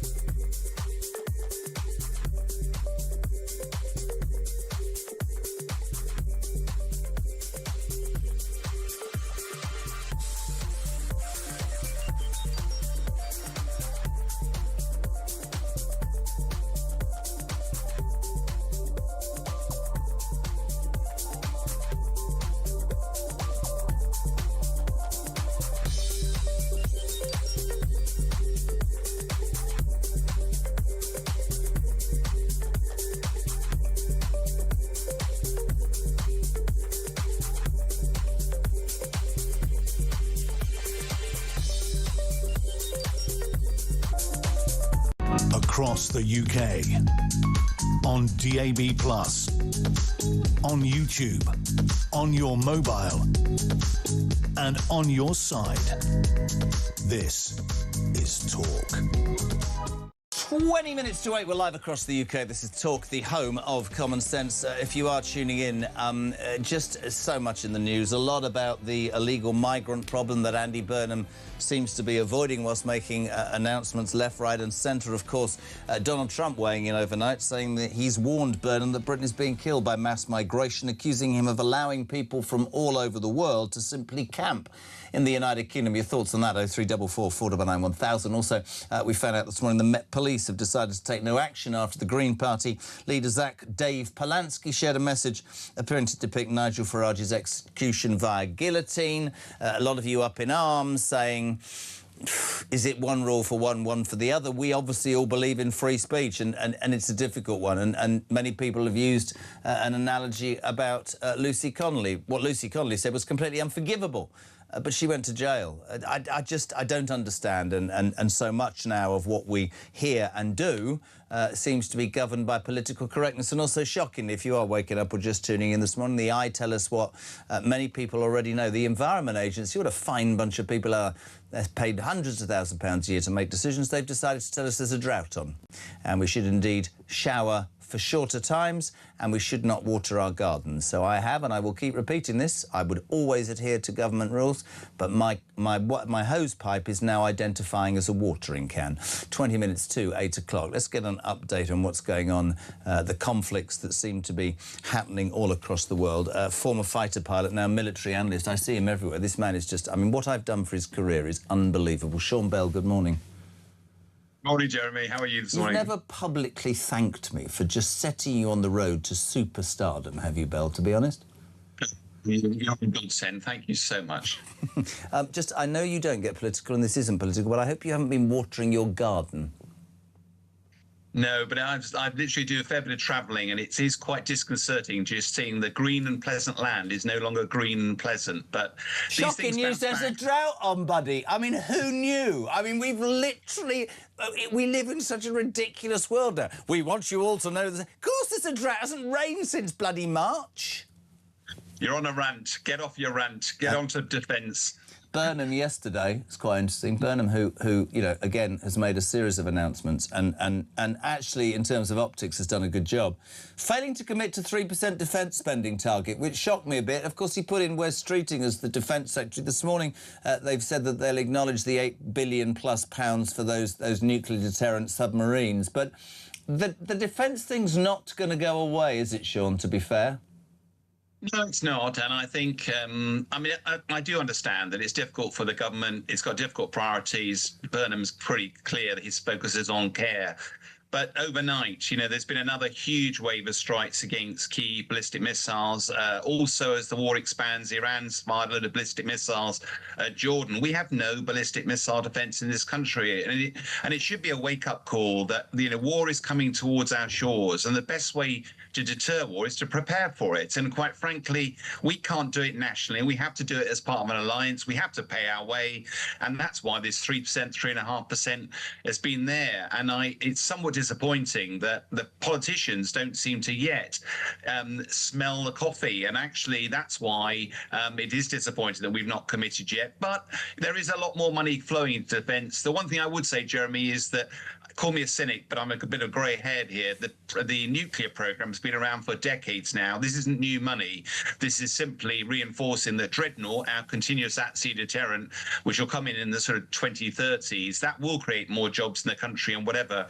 But if we're going to spend money on core defence, missiles, protective ammunition and the like, we need to be able to export that as well and create defence as a foundation of growth for this country. In other words, capitalise, make money out of it rather than it costing money, and that's the bit we need to get a grip of. I think, I know you're right, as well as procurement, we should drop in there. It isn't political, but this is where it is. We seem to be in a vacuum of so many different things need dealing with, and of course defence, the role of any government, whatever its political persuasion, is to protect its country. And it strikes me that so many decisions, not just defence, but policy decisions in general, have been kicked down the road for what seems like years. And I know that you and many other people in the military have for a long, long time, me as well, said we have to defend ourselves, and it was the easy cut, it was the easy option to not do it. And it's come back, but what you said at the beginning, which I think is really interesting, will be accused of speaking about things that aren't real. But you said it, war is coming, and there is an absolute belief and feeling that that sort of conflict is getting nearer. And I think that every person in this country will be massively concerned that we aren't prepared. You made a point, we can't do it on our own, we have to do it as part of NATO. And with that, love him or loathe him, Trump has dragged NATO to the point where they realise they've got to spend more. I'm not going to ask you specifically, but it's the same as other things. Where's the money going to come from? Where is the money going to come from? It needs to come from somewhere. It does, for defence. Yeah, it does. And I, again, with a bit of age behind you, you go that we're a prosperous nation. We generate a lot of taxes, trillions of pounds. So it's all about choices. Yeah. And if you look at it from a global perspective, we've got a huge borrowing, largely as a result of COVID and the energy crisis. But we've also got an NHS that feels like it's on its knees. Its original premise of providing healthcare for all when your average life expectancy was in your 50s, now we're into our 80s. It's just not configured. Welfare seems to have got out of control, and all our government seems to do is one of the grave shortfalls of a short-term government system like we have is people think short-term, they don't think long-term, and defence, unfortunately, is not discretionary. Last night I was having supper with a Ukrainian who was across here, and we tend to forget that if we don't get defence right, the impact of that is unimaginable. We can worry about boats, we can worry about welfare, we can worry about £40 on a, but actually when you go to Kyiv, when you see the impact of war, that is absolutely horrendous. We must avoid that. It has to be a priority, and therefore we have to take it seriously. Couldn't agree more. Just finally, NATO scrambles fighter jets after Russian missile hits Poland. That to me also feels like we're getting nearer to Russia encroaching and NATO having to make a stand. Sean, would that be true, or would that be an over-exaggeration? Well, yeah, these things hit the news, but to be blunt, a lot of them are accidents. I think when you look at what Russia is doing proactively, it's constantly probing our defences. It's constantly got spy ships in our waters. They've also got Russian submarines patrolling that are trying to interfere with our undersea cables. There are cyber attacks happening every day. We can't ignore the fact that Russia proactively is probing our defences. We need to be better prepared. If we're not, we can't be surprised if war comes to our doorstep.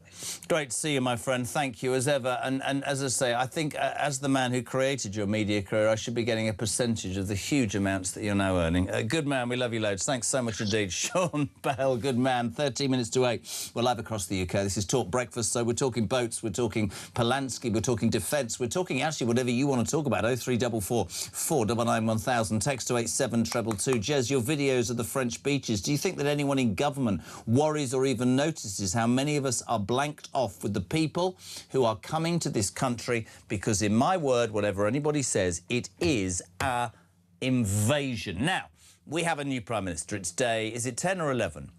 I've been very honest. I'm not a Labour supporter, but I think the optics of what Andy Burnham have done, the communications are infinitely superior to his predecessor. I've said it before, that mug would have been more inspiring than Keir Starmer. But of course, despite criticism, what we have to do as individuals is say to Andy Burnham, this all sounds good. You heard Sean Bell saying it there. How are we going to pay for it? Yesterday he launched, well, it wasn't launched, he said, and I get it. He was in a care home. My mum and dad died in a care home. He said, I want to start a national conversation on social care.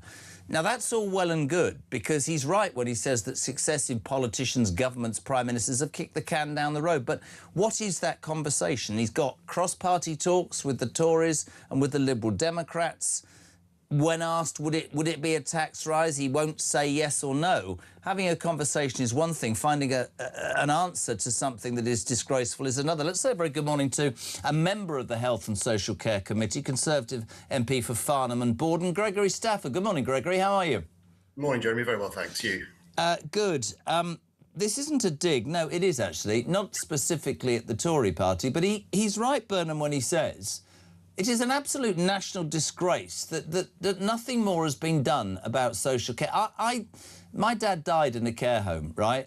You cannot even begin to imagine the job these people do and the conditions they work in and how absolutely unbelievable. And I remember during COVID thinking, we're clapping on a Thursday for the NHS. We should be clapping every single goddamn day for people who work in care homes. And I say that from my heart as well. But it's one thing about starting a conversation. It's how the hell we're going to make a difference, Gregory.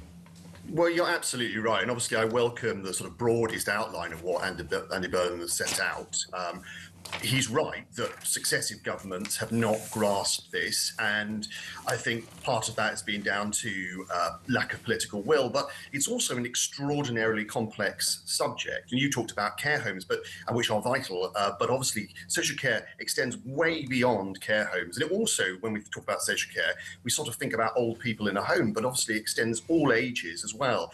And like the NHS, if Andy Burnham is going to come up with a plan to provide social care free at the point of use in some way or other, we've got to define what exactly he's talking about. So I think the key is I cautiously welcome this, but we've got absolutely no detail about what he considers to be social care, what the limits are going to be, what stuff is going to be provided free at the point of use, and most importantly, of course, as you've already outlined, how we're going to pay for it. And I think increasing taxes or increased borrowing is not the way to do it. We've got to find this money in our budgets already. You know, on the screen it says Burnham pledges, you know, a parallel NHS for the care sector with higher pay. All of which, let's be honest, is true. I mean, I know I keep repeating it. I get criticised because apparently I say, you know, well done, Burnham, but how are you going to pay for it? And I'm going to keep on saying that because that has to be the answer, because I'm old enough to remember that every socialist government has left this country skint. So I absolutely, talking to Sean Bell, find it abhorrent, and don't take this personally, that Conservative governments and before have cut defence to the point of it's completely embarrassing where we are on the international stage. I completely understand about social care.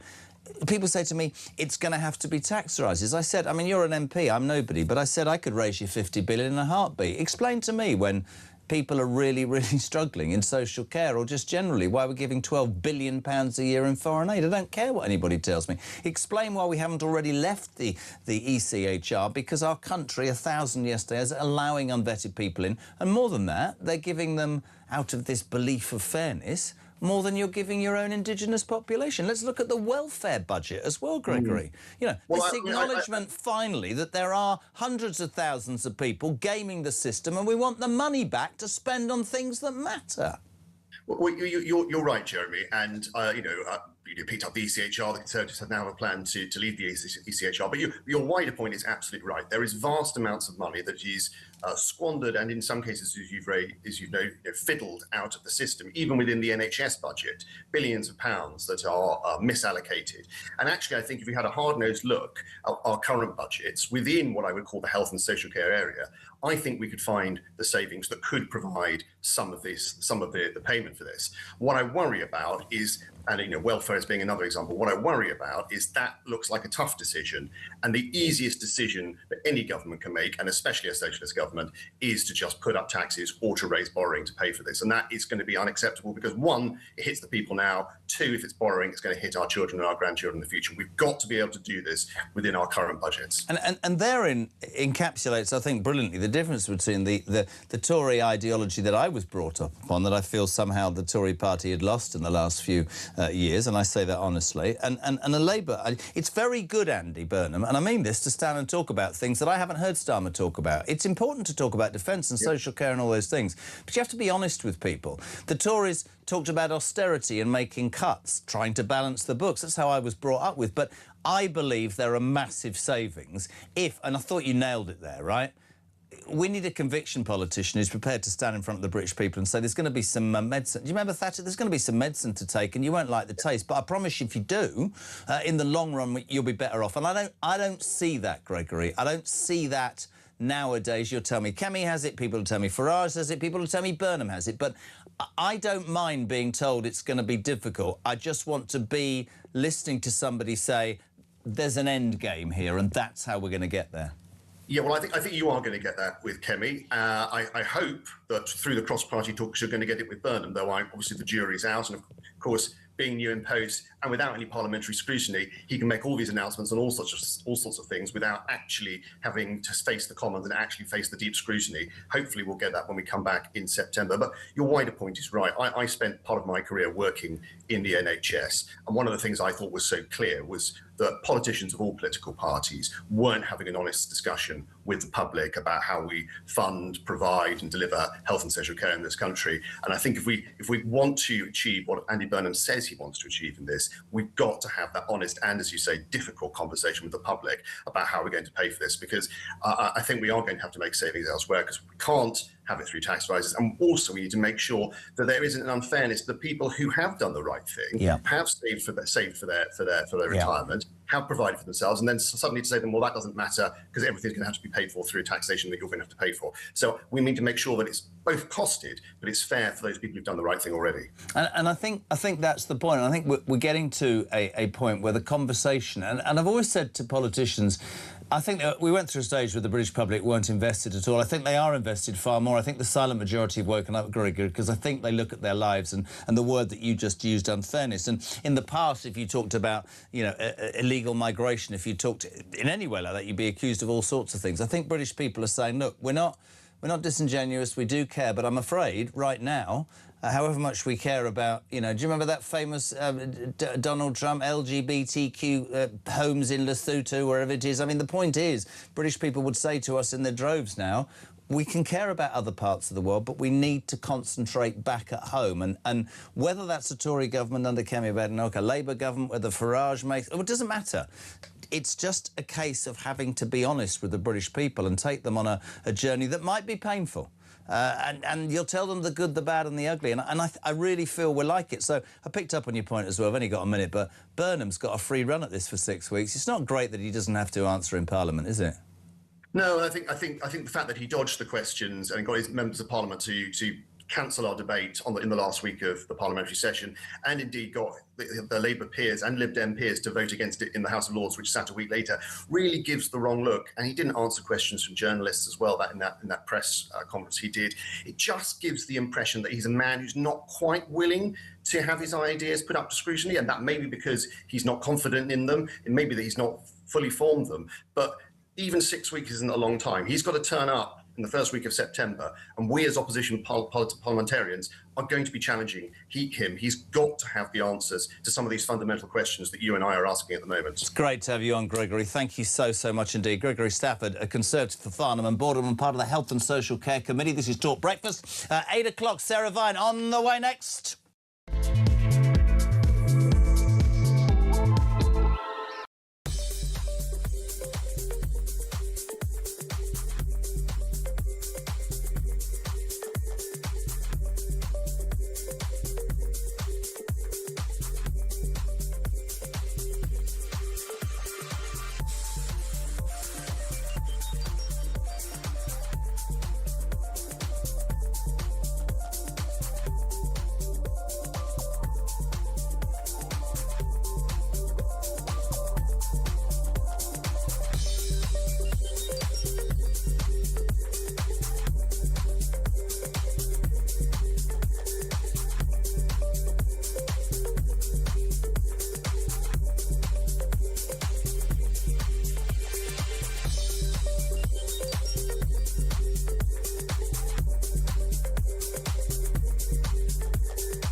It is therefore my honour to declare that the duly elected leader of the Labour Party is Andy Burnham. everybody. Thanks so much. I believe in all of you, and I am confident we can do it. Thank you very much. I have just come from Buckingham Palace, where I have accepted His Majesty the King's invitation to form a government. I know people at home are fed up with politics. I hear you, and I want to be honest with you. We have not been good enough, and we need to be better. We will be. This man has no mandate whatsoever. He didn't stand on the 2024 general election manifesto. You cannot make the biggest change in British politics in 40 years without a mandate from the British people, and it will be only decent, right and proper to call a general election on that issue and to do it now. Our fifth Prime Minister in 4 years. Blimey. And, well, look, we want him to succeed. But will this one be any different? Andy Burnham, the new head honcho, the speed this all happened, I know this is a well-trodden debate already, is actually breathtaking. 1 minute he was Mayor of Greater Manchester. What, a month and a bit ago he wasn't even an MP. The next he's holding keys to number 10 without the country ever really having a chance to scrutinise him in a prospective prime ministerial nothing at all. We really know very little. I think Burnham has to walk a fine line. I think that's probably what's going on, because if he were to sweep into Downing Street and say, I'm going to change everything, I'm going to fix everything, I'm going to do things completely differently to Starmer, then people would say, hold on, mate, we need a general election in that case, because no one voted for that. No one voted for you to be Prime Minister. You weren't standing in the 2024 general election. We've never seen your manifesto. Who the hell are you? That's what people would be asking.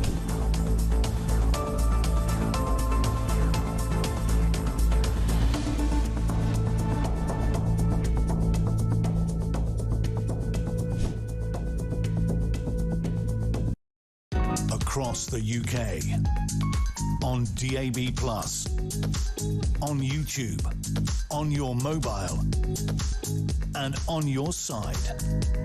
This is Talk.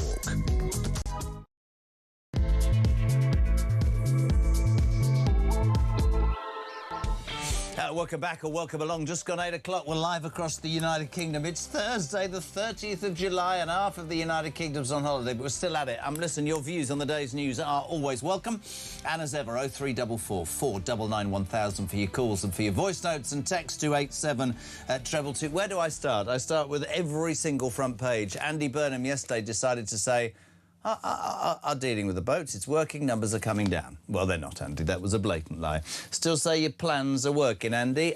Extraordinary over the last couple of days. A great piece of work by Chris Philp, the Shadow Home Secretary, on the shores of France yesterday. 1,000 illegal migrants continuing the invasion yesterday on these giant new boats the size of rubber dinghies. Trump's piled in overnight, claiming that Andy Burnham needs to deal with this because we're being killed by mass migration. People from all over the world, say, simply camping out in the UK. We've talked before about what we give them. We've talked about making it difficult, you know, the drag and all that, but still this goes on. Still we have a situation. There's the migrant tracker, nearly 13,500 since the beginning of the year, and a couple of thousand since Andy Burnham took charge. So Andy Burnham's fault. This has been a succession of politicians who either lack the will or they lack the cojones to say, I'm going to do something about it. We've heard about Rwanda. We've heard about deportation centres, detain and deport. The fact of the matter is, I don't care what anybody tells me, right? The British public have had enough. Alarm clock Brits, all the people that were, have gone, this isn't fair anymore. This is ridiculous. This is, in fact, ridiculous is probably quite a good word. You're going to allow can I have it again, right? Unvetted men, not women and children, Darren Jones, to come to this country to escape a war-torn country. Oh, right, but you go through 7 countries before you get here, yeah? No, you're coming here because we're as soft as blank. More of that in a minute. We're also giving the French £500 million a year to help us control it. Well, this footage yesterday just about sums up. These are a couple of apparently good-looking gendarmes who basically just stood there smoking Gaulois and going, it is not our problem. This is Chris Philp with the French. Take it away, my friend. Je suis un député dans le Parlement du Royaume-Uni. Why have you allowed the migrants into the water? Why haven't you stopped them? Pourquoi on les saute pas? Pourquoi on les saute pas? Our order is to let them go like that. Your order is to let them go? We just have to say to them, don't do that, it's dangerous. So your orders are not to intervene? We have to protect them. Well, there's also protecting the border as well. Yeah. It's shocking footage. We'll follow that with some amazing exclusive work on Talk. Isabel Oakeshott and her reporter Christian Drogan. He was on the beaches all day yesterday. Later on, by the way, we'll send you some stuff at night. This is no word of a lie when I tell you this. The French police and authorities lit the beach with helicopters last night to make sure that the migrants got on the boat safely, and we're paying these buggers. Christian, take it away. It's bang on 10:30 on the beach. The moon's shining there, and the sun has just set about an hour ago on yet another illegal invasion over the English Channel of Great Britain. The authorities, the fire brigade and the gendarmes have been on the beach all day. There are groups of migrants. There must be 150 to 200 migrants on the beach right now. I'm stood here on my own. I've been approached by a few of them, and it's just unbelievable scenes. This is what smashing the gangs looks like when you are Shabana Mahmood. People setting off as they will. This is what a £662 million deal over 3 years looks like when you are Shabana Mahmood. People, authorities who are being paid to stop these crossings, doing absolutely nothing at all, and in fact, in some instances, actually aiding and abetting the smuggling operation. And as for the charities, well, that's another story. After 9 o'clock, we'll show you some exclusive footage whereby, as I said, they're lighting the beach. Let's get the views of the First Lady of News. I'm almost like I'm like in awe whenever she comes on the show. Author, columnist, who won't come in because my friend wants to meet her. Sarah Vine, good morning. Good morning. Is that why you asked me to come in? Because your friend wants to meet me. I'm excited. Is this a blind date? He is a very, very successful man, and I mean hugely successful. He's taken a complete shine to you, to the point that he's like some kid who says, I was watching this morning, and do you think I'll ever get to meet her? He's 58, 60, something like that. I mean, no, I'm not. Listen, Scylla did it for a living. See, not bothered. Vine's up for it. Fantastic. We'll get you in next week. Great. Yeah, I'll come in. I'm away next week, but I'll come in the week after. Amazing. Sarah, you have been around politics for as long as anybody that comes on this show. We can talk about the images there on the beach. We can talk about Burnham saying it's sorted. We can see Chris Philp doing great work, Isabel Oakeshott. We can talk about the 500 million. We can talk about fishing licences. We can talk about how and why are the RNLI picking these up. What is Border Force all about? Why is there seemingly either the lack of mental ability to do this or the lack of political will? Is it a lack of nerve? Why have we got to a point where, I mean, I'm sick and tired of people telling me it happens everywhere. This is embarrassing to this country. Embarrassing, isn't it? Yeah, and it gets worse every day. I mean, I have to say, what that report with Chris Philps and those two French policemen, it reminds me a bit of that Monty Python sketch in was it Life? No, Monty Python and the Holy Grail, where the French say your mother was an hamster and your father smelt of elderberries. And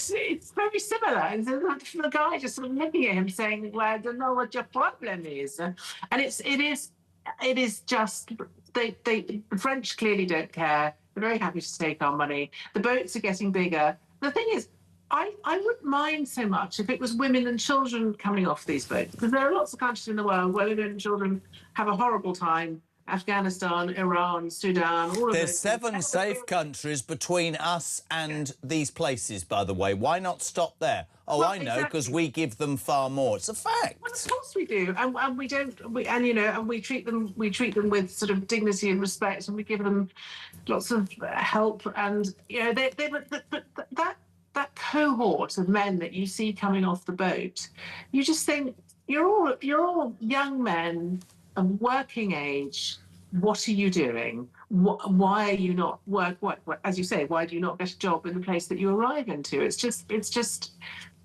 Is there an answer in your mind? Well, so I think that as long as the French are determined to basically facilitate it, I mean, they aren't actually, I mean, the guy said, you know, our job is to look after them and to make sure they get on the boat safely and get off into England. So I think mainly we should stop paying the French, because obviously they're not doing what I'd go further and take away their fishing licences. I think Europe's laughing at us. Exactly.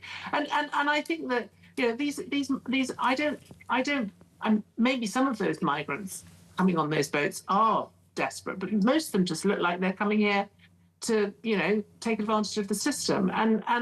But you asked earlier why it is that it's so difficult to push back against this, and I think there is a big cultural divide in Britain between people on the left who basically say all migrants are, you know, victims and we need to help them because we're a sort of, you know, sort of bleeding heart ex-empire, and we owe it to them, and people like your listeners who are just like, well, actually, no, you know, I work hard. Why are these people arriving and, you know, getting resources that they haven't worked for, haven't earned, and all of this kind of stuff?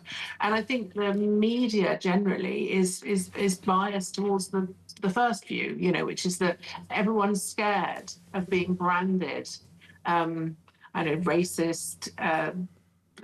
You know, but you know what I say there at that point, and I get it. And I was saying to somebody the other day, you know, if we'd had this conversation 5 years ago, if we dared to mention the word immigration or invasion or people coming in, we would have been labelled everything. You used a really interesting word about how we're perceived to have dignity and respect. I've got to the point where I don't think successive governments, by not doing anything about this, are showing any dignity and respect to the indigenous population who go to work and pay taxes to facilitate this. And I think that's massive. But also what they're doing is they're actually fostering bad feeling, because most people, and your listeners included, don't mind people coming from other countries. It's just when the whole thing becomes so obviously a sort of gravy train and so out of control. And I think also, sorry, I completely agree, and I think that the difference as well is, I think you're right, because we've always been morally the leaders, we've always been seen to be decent and done the right thing. But what nobody will accept now is that the reason that the silent majority's view of change is there is a huge cost of living crisis. And when the left would say, well, you don't know what it's like to live in Pakistan with an earthquake. No, don't.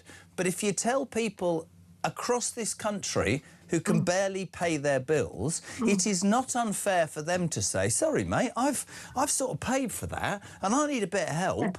And you're giving it to people who aren't paying in, and I don't think that's wrong to say that anymore. Yes, and also I think the other thing is that because a lot of these people that you see coming on the boats are just going to go out into the black market. They're not going to actually, you know, they're not coming because they've got jobs. They're coming because they're coming here to chance their arm.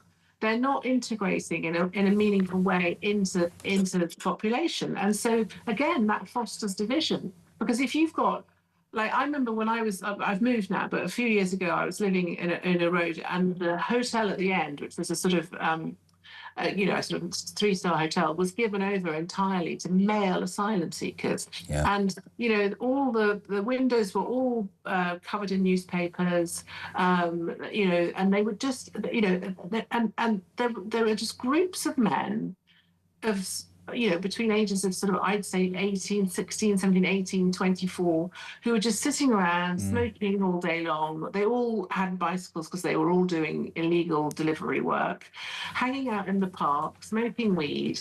And you know, it's just, I don't mind if people want to come here and contribute and be part of absolutely, this work. But it's just that I think it's, and I know a lot of the residents were sort of very worried about mentioning it because they thought, well, we don't want to sound like we're racist. But actually, can you not smoke weed in the park in front of my 4-year-old? It's actually quite upsetting. But then think about why would people? This is the crux of it to me about political will. Because think about, and I always use this example because I think it's appalling. You think about Epping and the Bell Hotel and the mothers saying we want to protect our daughters. There's been a couple of sexual assaults, and fair play and a shout out as ever for Epping Council who went to court. And then our own Home Office went to court and basically said the rights of migrants outweigh the rights of British people in that area. That's appalling. Yes. No, and then what happens is that people get rightly very upset and they feel very marginalised. And when people feel marginalised, that's when they move to extreme politics because they don't feel they have a home anywhere else. So the thing is, you have to manage this thing very carefully. And you're talking about human beings here, you know, on every side of the argument. So it's very difficult. And I just think successive governments have shied away from it because they don't want to be honest about the situation, which is that it's really interesting, old Andy, because we're going to have an overview in a minute from you. I mean, there are so many things that he's touched upon in this first 10, 11 days. Obviously, he doesn't have to be scrutinised by Parliament. Yesterday was social care. Today will be something else. And, you know, I was saying, I keep repeating it, not because I give a damn, I think it's quite interesting.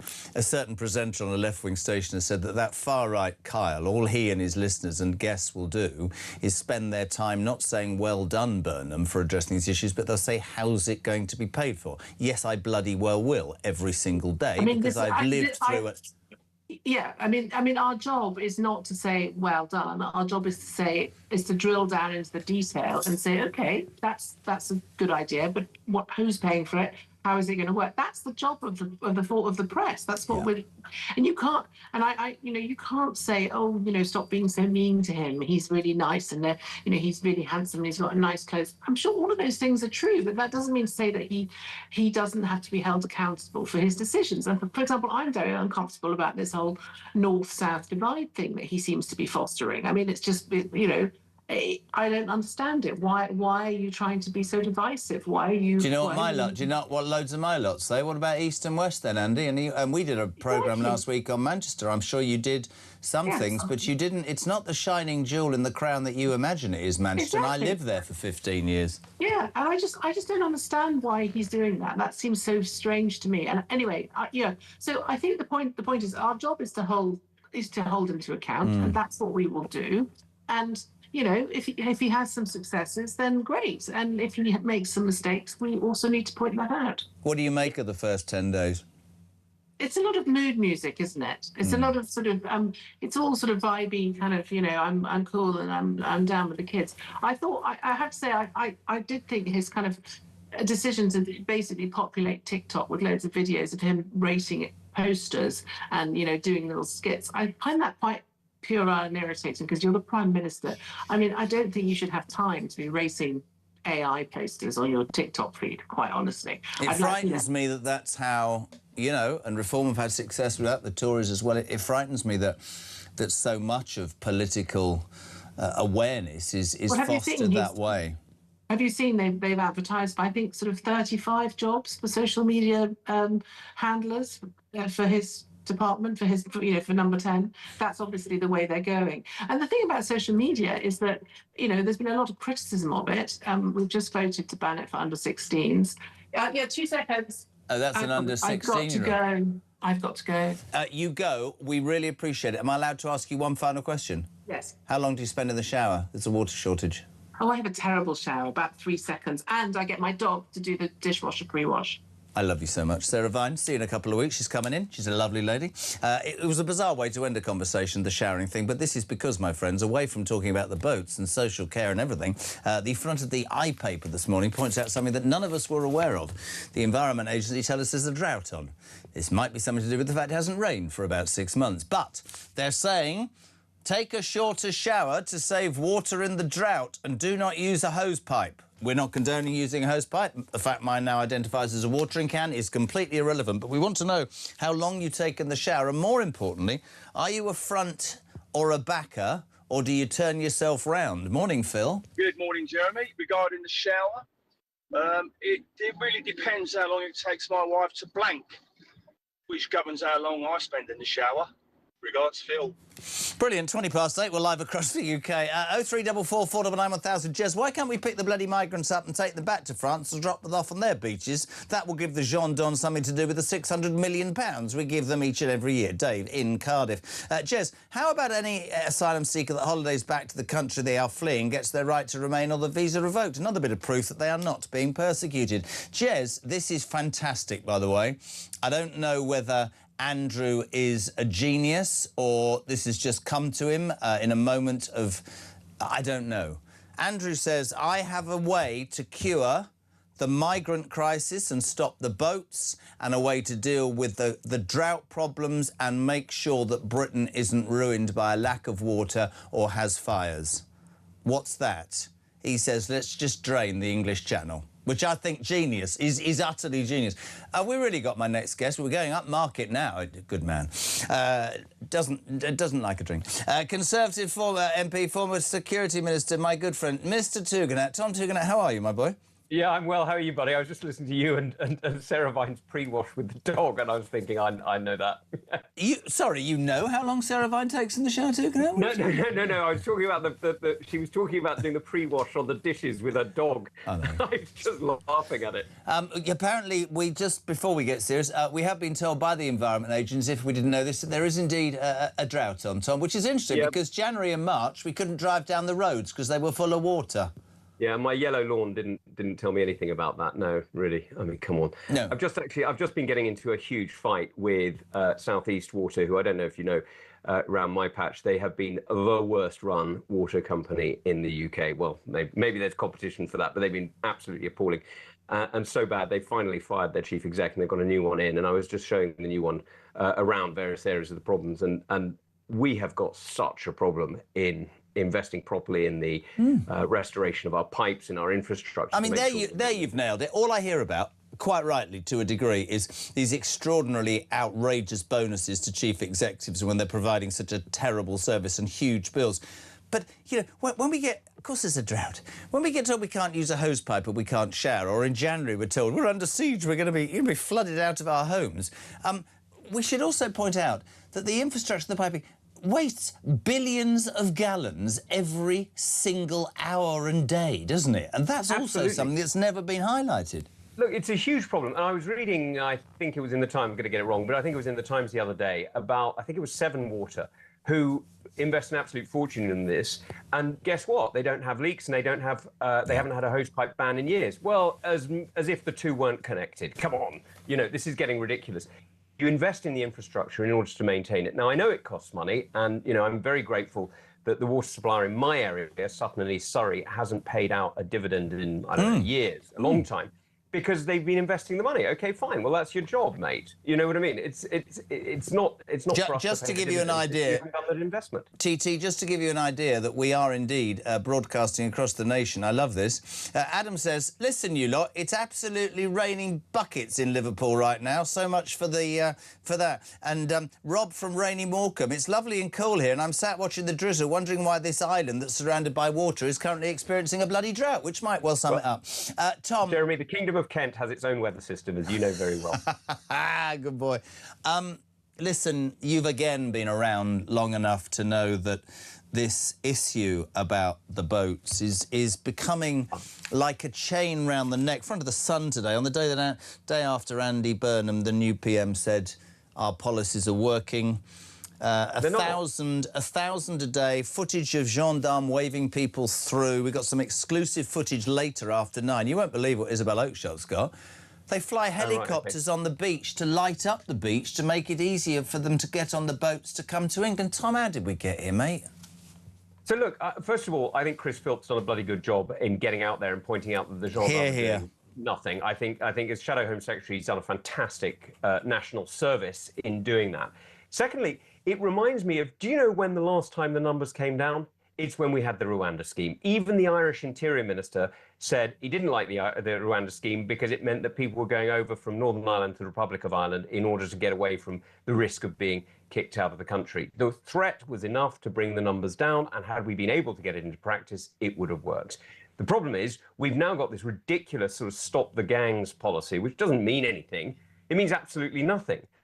And so what we've got is the numbers going up. This government, I'm afraid, is letting us down. Now, it's bad enough to see the numbers that we're seeing and the boats that we're seeing crossing the channel.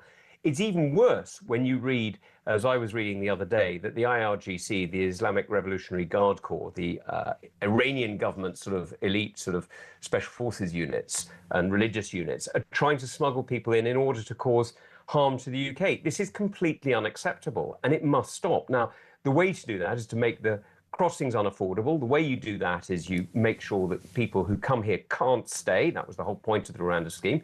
And then you can pick up those who are trying to smuggle themselves in for nefarious reasons much more easily. But here, people hide in a massive, sea of people.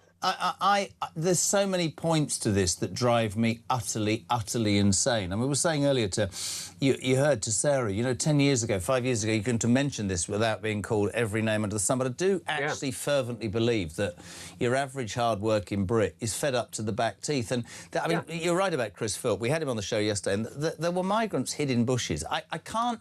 Look, for years, you'd know this, we've done the right thing, Britain.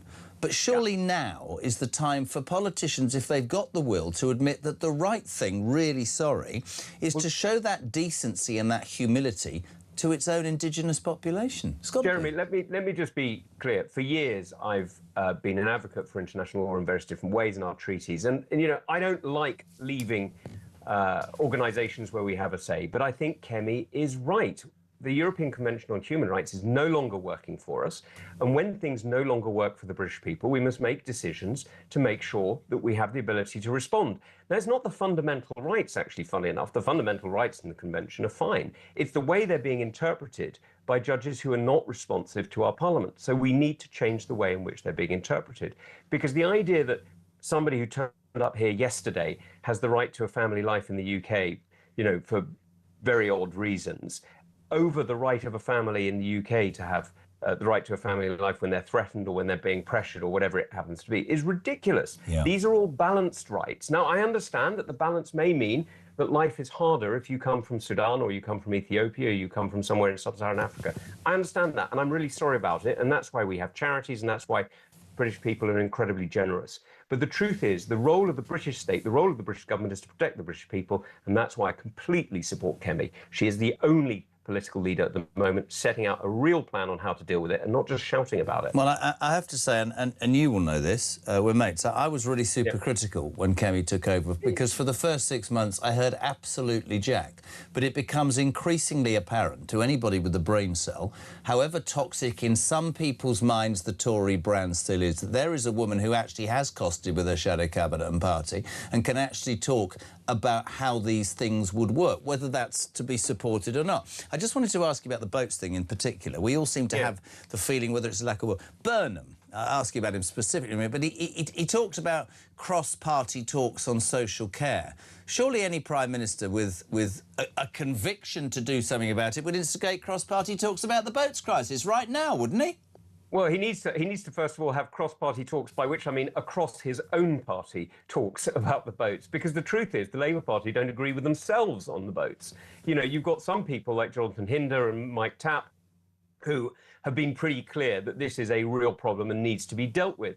You've got other people who are on the sort of, the loony left of the party who seem to think that the welfare state is the welfare for the world, or the National Health Service is the international health service. I mean, these are people who have a very strange idea of what it means to be a citizen of a country. And so we need to be quite clear that this Labour Party is not capable of doing that. Now, look, I wish Andy the very best. I want any Prime Minister of the United Kingdom to succeed. I want any Prime Minister to do well, because I want the UK to do well. Yeah. So I really hope he does well. Let me be quite clear. And if we can help in any way, I think it's absolutely right. Kemi has stepped up on social care. I'm sure she'd be very happy to have conversations on other things as well. But the reality is, he needs to understand what the problem is, otherwise we simply can't sort it. And the problem is we cannot run an open borders policy. We just can't do it. Everything will collapse if we do, from the National Health Service to the welfare system to even to defence and intelligence. We just can't do it. And so we need to be absolutely clear that our borders matter, and that's why Kemi is right. We need to stand up for the British people and make those difficult choices. Is it an exaggeration, Tom, to say, you've just said that if we have open borders, it will lead to the collapse of so much of the infrastructure? Are we not seeing the beginning of that anyway? I mean, when you, in basic layman's terms, if Ruby in Bury, who's worked for 50 years and her husband's just passed and she can't get a heating, she can't get a doctor, she can't get anything, she's going to look at that and say, well, there are open borders because migrants in Bury are getting far more than I am. She's rung me before and I'm having an absolute nightmare. So are we at that point, or are we heading down that road? Because for me, it's the most frightening thing that's ever happened in this country, and it needs dealing with. Well, look, I think we're approaching that point. I don't know whether we're, in some areas we'll be closer to others, right? Because it depends slightly on which part of the country you're in. So I don't want to give a blanket answer. But the reality is if we're not there, we're near as damn it, right? And so we need to make absolutely clear that this is no longer acceptable and that we're turning it around. And I'm afraid that does mean saying, you don't get welfare services, you don't get a house, you don't get the National Health Service unless you contributed. That's not an unreasonable thing to say. I mean, I don't think we should have to apologise, mate, about that at all. I think that is a perfectly conceivable way, and people hate it. I mean, you've said about the ECHR.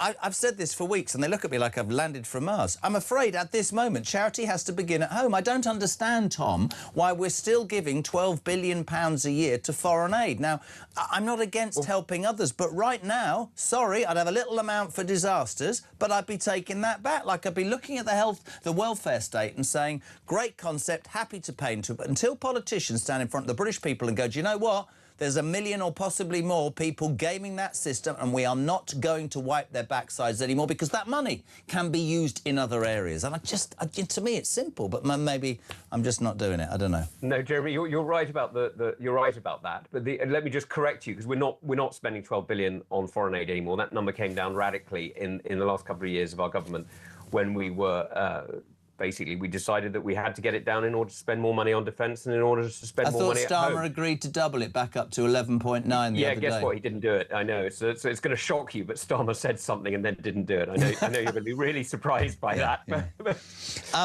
Are we at a point in this country where we spend so much time, Tom, apologising for what the left perceived to be our past or why we're not great, that we're letting the hard-working Brit down? Do you see it changing genuinely? Because there's a lot of concern and it has to be addressed, I think.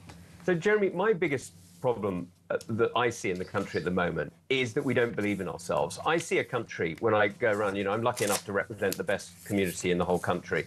I would say that, wouldn't I? But, I represent a community where people are coming up with ideas, where they're innovating, where they're creating all the time. And they're creating everything from, new crops and new strawberries to new ways of planning, software systems or whatever it happens to be. This is a country that has the most amazing future ahead of it. We have some fantastic people who are generating huge ideas and have got the most extraordinary infrastructure in terms of education behind them. What we need to do is believe in it, liberate it, and actually trust people. I keep hearing Andy talking about devolution. Now, I'm in favour of devolution, but real devolution is devolution to the British people. It's the power to control your lives with lower taxes, with less intrusion, with lower regulation. It's devolution to the people, not to other politicians. That's the kind of devolution we need to see, and that's not what Andy's talking about. He just wants local control. You're a great man. I know you're a busy man. We've got to let you go, but it's great to have. I like the window at the back. You look like you're sitting in a monastery there, my old son, but thank you for coming on. Tom Tugendhat, former Security Minister, good friend, Conservative as well. Thank you for your time. 0344 499 1000. Brian, good morning. Good morning, Jezza. There once was a fella called Burnham who definitely wouldn't return them. While we see a big boat, he sees a bigger vote. The PM is a blankety blanker.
They are launching a legal bid to stop crime statistics linked to nationality from being released. And the Ministry of Justice are so desperate to make sure that we do not know the truth about just how bad it is when it comes to migrant crime, that they have decided, even though they didn't have money to do the FOI request, that they have got money. Across the UK, on DAB+, on YouTube, on your mobile, and on your side. This is Talk. Welcome back, 25 to 9. We're live across the UK. How are we lining up on Talk today, I hear you shout? Well, let me answer that. Alex Phillips, who I owe £10 to. I'm not going into details. I've got the tenner, Alex. If you are... She's heading in. Look, hold on. Mothballs are flying. Alex Phillips, there it is. You won the bet. That's all I'm saying. It's about our love life. We'll talk later for the tenner. Also, Ian Collins here from 1 o'clock. Did you say Ian Collins is here from 1 o'clock, Mrs K's favourite. And from 4 o'clock, Kev O'Sullivan, just reading this here, sounding great on drive time with lots of incisive conversation and parts to it. Brilliant. I'm joking. He's a good man. If you want to be on 0344 499 1000, we're taking voice notes, we're taking calls. Wayne, good morning. Morning, Jezza. It's Wayne from Erdington in Birmingham. On this migrant crisis, let's be honest, mate, you can't really expect the French to stop and come into our shores. You wouldn't want them on our beaches. We'd be waving them off. That isn't the problem. We don't need them to do anything. You can't expect them to. We have to deal with this ourselves. It's not up to the French. It's up to us. Protect our borders. They're destroying the country. Third world people with third world attitudes. Our country's a stinking mess because of them. Keep up the good work, guys. Ta-ra, Jezza. I'm sick of this, though. And so's Britain.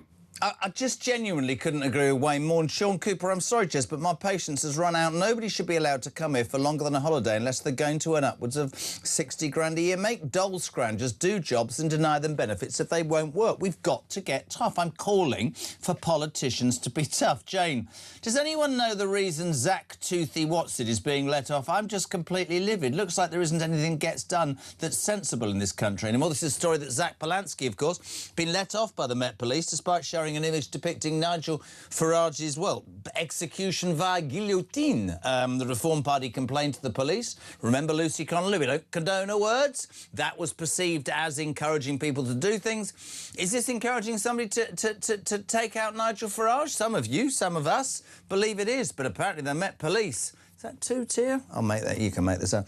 Christine Richard. She's talking about the shocking news this morning. Shocking news that the newspaper have told us that we are indeed in a drought, says the Environment Agency, and we should not use our hose pipes in the garden, and we should, in fact, shower for shorter. Judging by the smell of many people I work with, I think they should shower for a lot longer. I'm joking, team, obviously. Not when it comes to you, though, Christian. I've got a solution, says Christina.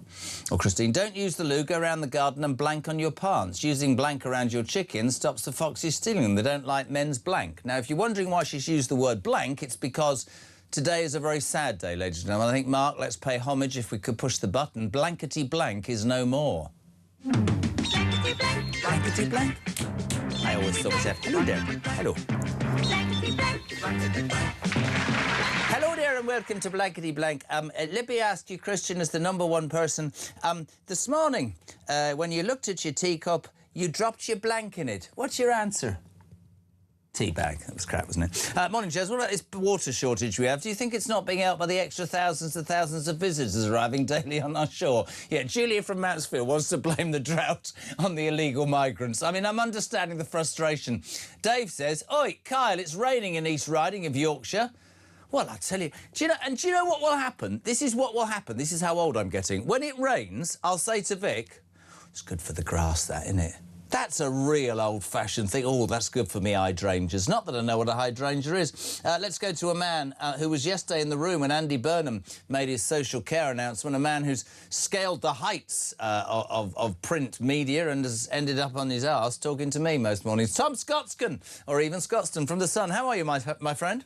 I'm good, Jeremy. How are you this morning? Well, you know, let's firstly be a little bit light-hearted, Tom. Blankety blank is no more. Do you remember blankety blank, or are you too young? I think I'm too young. I don't remember it at all. I think it. When did it leave the airways? When did it go? Well, it's gone. It's gone. They've just confirmed it. I mean, blankety blank. Honestly, no clue. You've Jerry, no as you can clue. tell, Yvonne, no clue. it was brought back by Brad, and I love Brad, but that was no good. The halcyon days were Les Dawson and Terry Wogan. Yvonne Smith in Leicester, she loved it. What about the drought then, Scotstoun? We need to ask you a couple of light-hearted questions first. Did you know there was a drought on?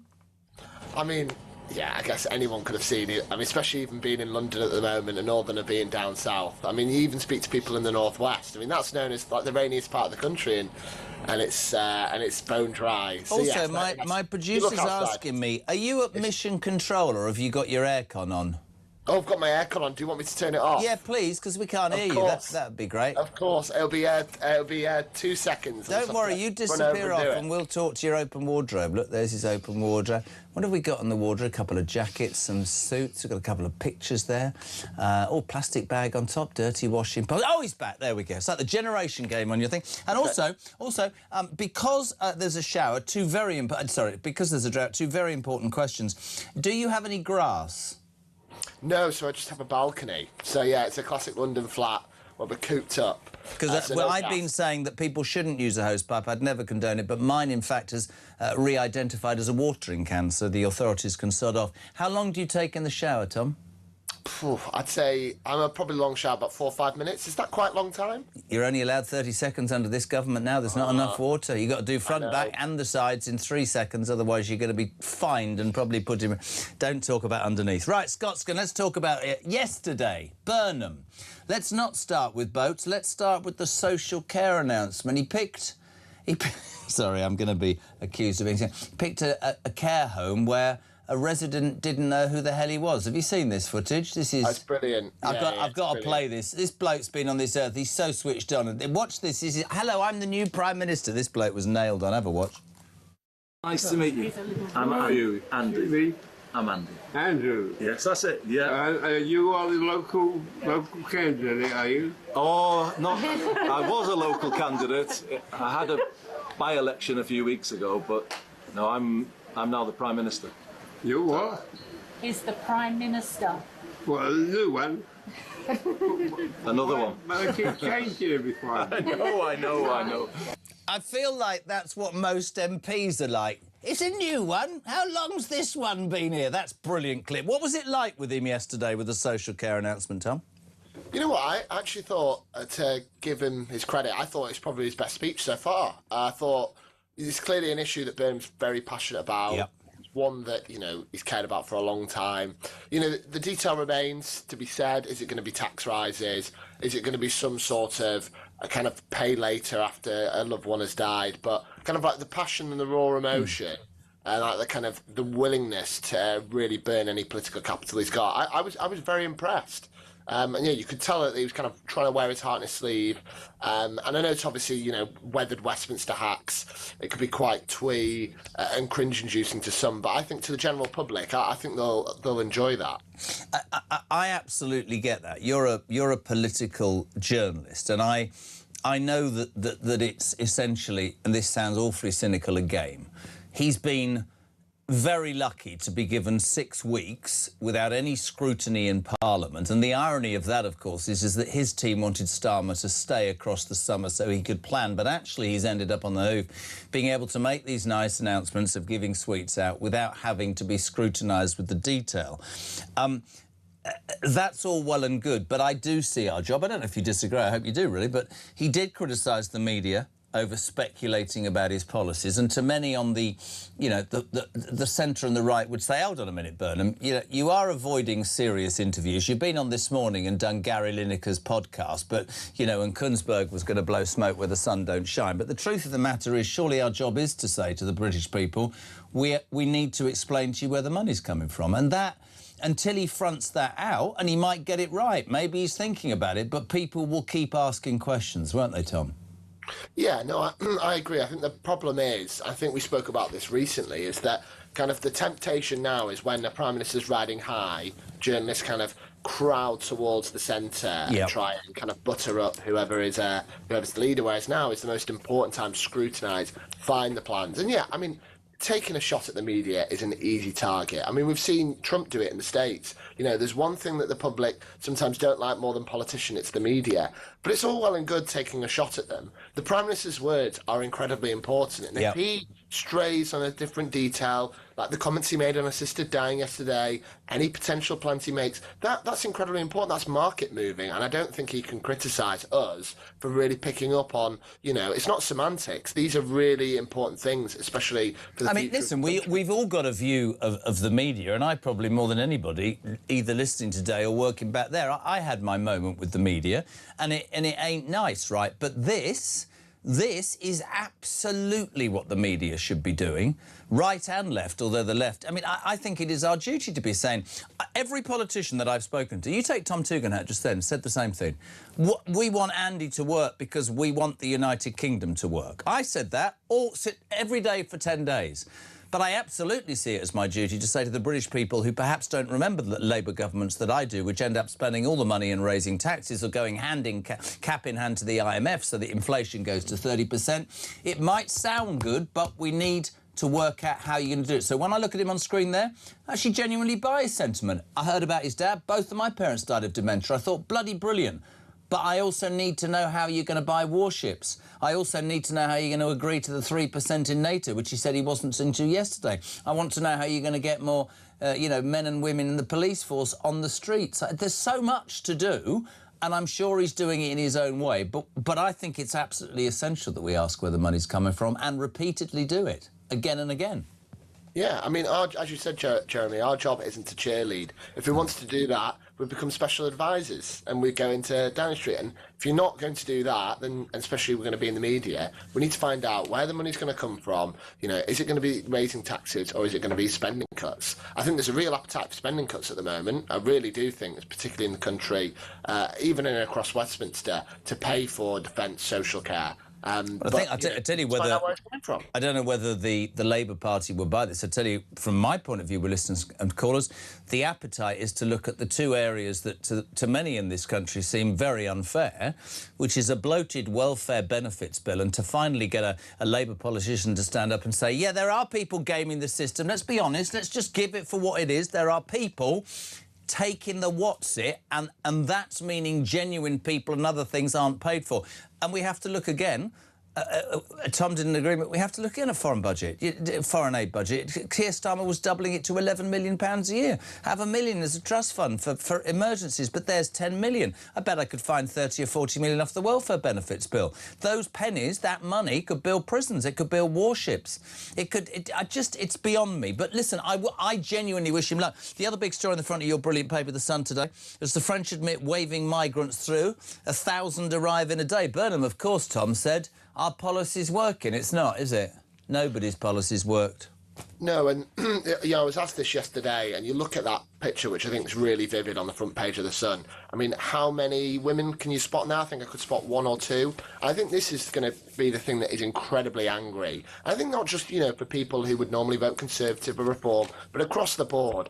You look at, obviously, that we're a very compassionate country. I think we are anyway. I think we, bring people in with open arms. But then when you see people gaming the system, coming in, we're trying all sorts of stuff to stop, and it's just not working. And I think people are coming to the end of the tether of this, because every government I can remember anyway, at least since 2015 or Brexit anyway in 2016, has come in and said, we're going to stop the boats, we're going to stop the boats. And it just doesn't happen. And I'm not sure there's political will, do you? Is there a lack of intelligence or a lack of political will? Because you used a phrase that, not against you, but it riles me. Yes, we are a compassionate country. And this might be seen as an outrageous thing to say. I think it's time our bloody politicians started being compassionate to the people in this country that pay their taxes and are actually struggling themselves. Not in the same context as if you're in a war-torn country, but most of these people don't come from war-torn countries. I think we need to look after our own, Tom, first and foremost. I really do. Yeah, I mean, what you were also talking about kind of the political will as well. I think that most politicians want this issue done. But I think the problem is they don't want to get their hands dirty and go from point A to point B. I think that's going to be the tricky point of really, like, what are the solutions? And there's going to be some really tough decisions they're going to have to make. It's going to be expensive, and it's not going to look good on the media, but the end result will obviously be, you know, a much more kind of cohesive, kind of happier population, because, you know, as you saw, I think there were reports, Iran are obviously bringing over the IRGC, trying to destabilise by bringing people over in boats across the channel. You know, it's incredibly destabilising for the country, and if we don't sort this, then, you know, I am really concerned. And actually, interestingly, what you said, you know, decisions have to be taken that won't be popular in the media. That's what I want. I've been saying it for months. I want a politician. It doesn't have to be my party, right? But it needs to be somebody saying, you know what? I ain't going to fudge this. I can't borrow the money. I can't cut your services anymore. I'm not going to raise your taxes. This is what I'm going to do. There will be medicine to taste. What Thatcher said, it's what Blair said. There will be medicine to taste, but I promise you if you take your medicine, we'll get better. If you want to jettison me because you don't want to take medicine, we're going to go round and round and round and round in circles forever bloody more. That's what I want. And whether that's Burnham or it's Badenoch or it's Farage, I'm not going to mention Ed Davey because that'll wind me up, then that has to be the case. But that's what I mean when I say conviction, mate. Do you know what I mean?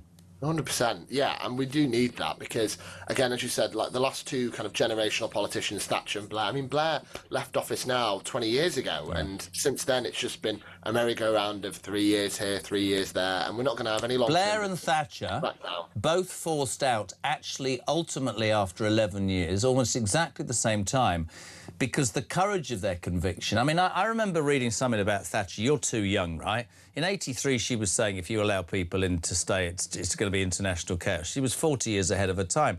But I remember hearing an interview when she'd been fired, and she admitted that in the Tory party, when she started, there was her and 400 men. So she'd create a cabinet, and if they disagreed with her, she'd fire them.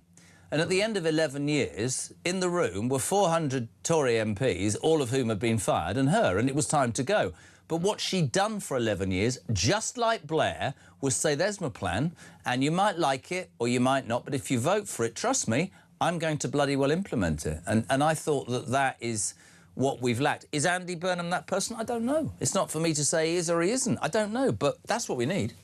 Yeah, exactly. I mean, you know, Thatcher was obviously, you know, incredibly, you know, idiosyncratic kind of individual, also, you know, brilliant mind. Also was very good at, had like the people around her that managed to keep the backbenchers happy. So I'm kind of looking at parallels there of someone who's a generational defining politician. Has Burnham got that, you know, in the cabinet or anyone around him?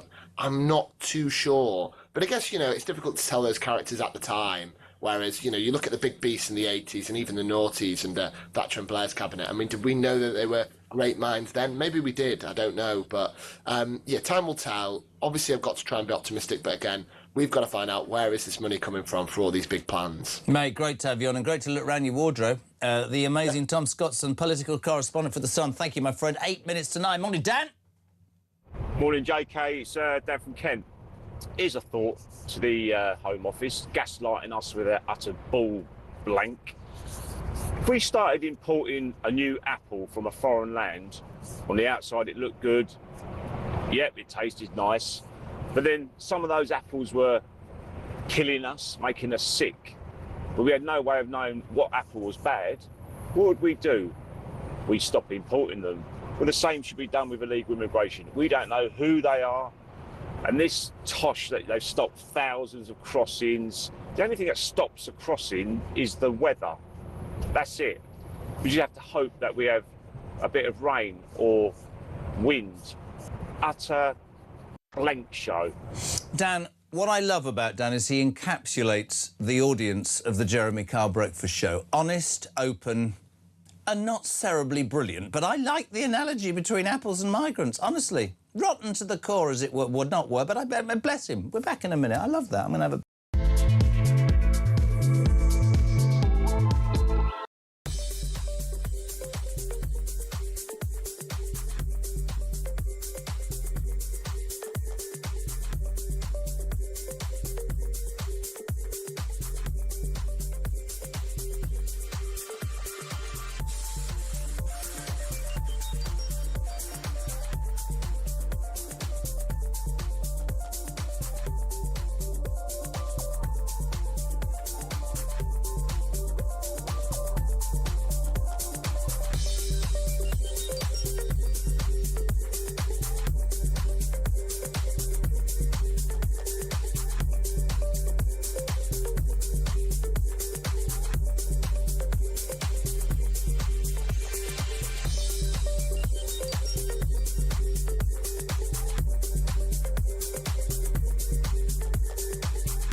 across the UK.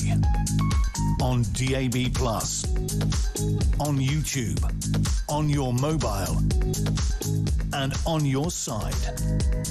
This is Talk. Welcome back, Mark. Push the button. We've got breaking sports news. Simon, have you done it? 90 minutes in 90 seconds. From the Sun. Simon Collins, are you there? I'm here, yes. Breaking news, and I am gutted. I'm a fan in second team. Eddie Howe has just left Newcastle United. Do we know any more? Is it mutual consent? Has he been fired? Has he chosen this? Eddie Howe exits Newcastle United. Didn't see that coming, pal. Yeah, I mean, it's massive news. We're kind of waiting to hear more on the situation. But obviously, it's been a really difficult summer for Newcastle, hasn't it? Sandro Tonali going, Anthony Gordon going, Bruno Guimaraes, the captain, possibly going to Arsenal.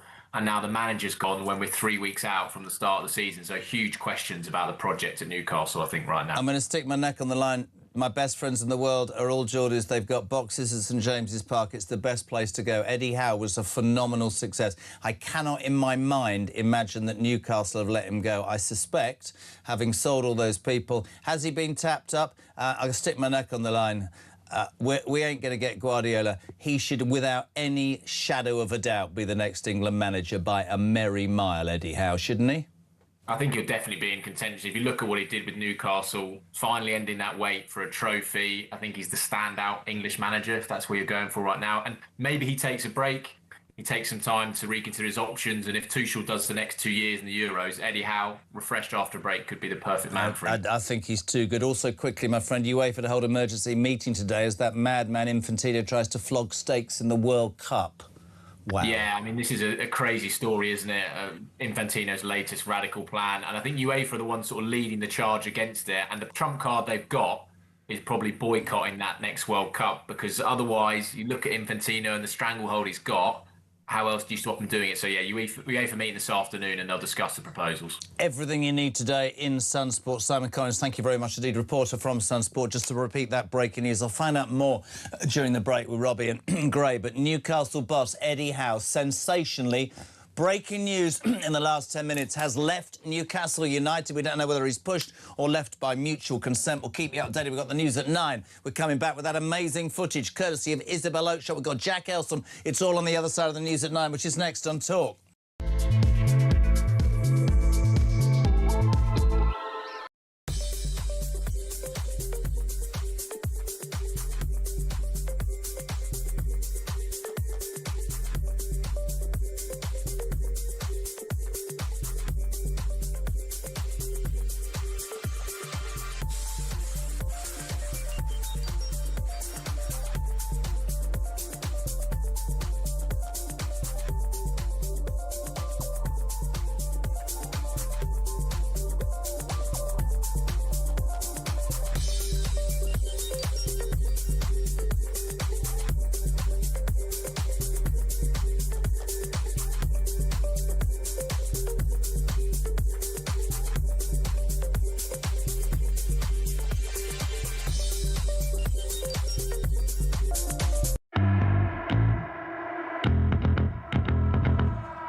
Across the UK, on DAB+, on YouTube, on your mobile, and on your side. This is Talk.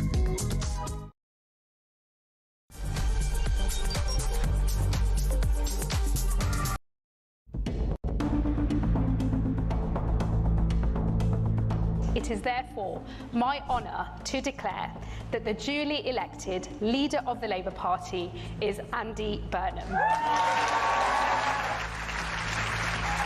Thank you, everybody. Thanks so much. I believe in all of you, and I am confident we can do it. Thank you very much.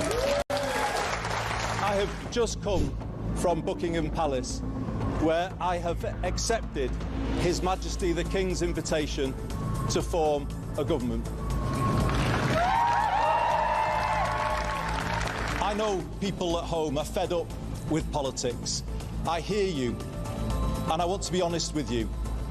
We have not been good enough, and we need to be better. We will be.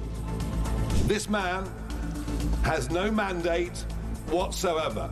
He didn't stand on the 2024 general election manifesto.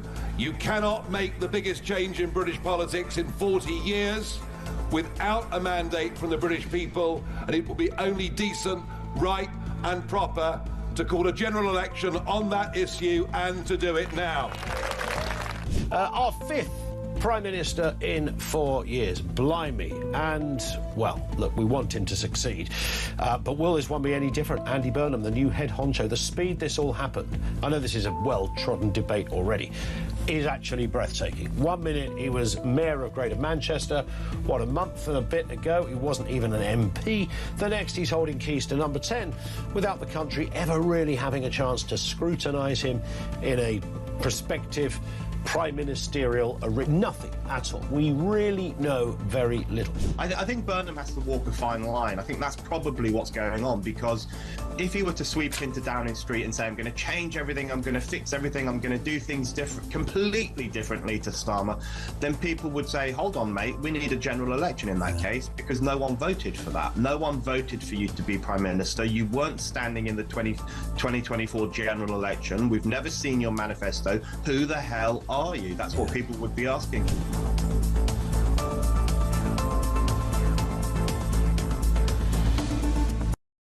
Across the UK, on DAB+, on YouTube, on your mobile, and on your side. This is Talk.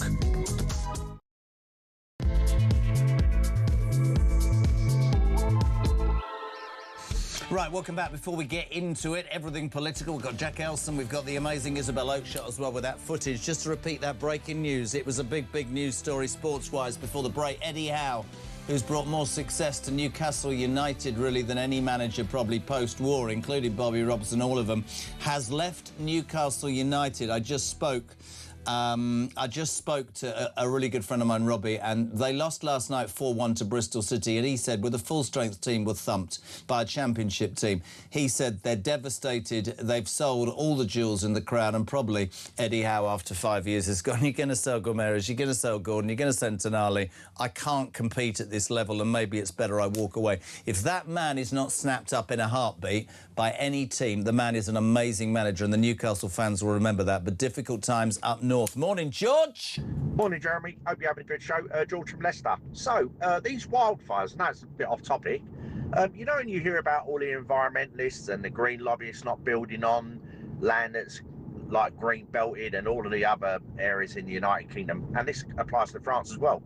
Surely if we actually built on that land, yes, there could be fires in individual buildings and houses and offices and whatever, but it'd be a lot easier to control than if we just had forestry, surely. Just a thought. Have a good day, mate. It's far too sensible. It's 9:05. You're waking up, or if you've just waken up, where the hell have you been, to the news that Andy Burnham tells us that there's not an issue with the small boats. There's 1,000 more come across on dinghies now the size of double-decker buses before 10 o'clock. Some amazing footage, courtesy of Isabel Oakeshott and her reporter Christian Drogan. They were on the beach, he was last night, and believe it or not, and I promise you this, the French gendarmes not only don't do anything, helicopters fly and light up the beach so the migrants can you get on the boat? It has infuriated you in your millions this morning. He said, honestly, I don't think I have ever known you lot so angry. 03, that was my mobile number I was about to give out. 0344 499 1000. Text 87222. Let's get it going. Jack Elsom, political editor of The Sun. Jack, to be deigned with your presence. I mean, nowadays they say it's too busy, and I get Scotson, some upstart that you've employed. He's great. He's our new hire, and he's incredibly intrepid, incredibly ambitious, and gets up much earlier than I do.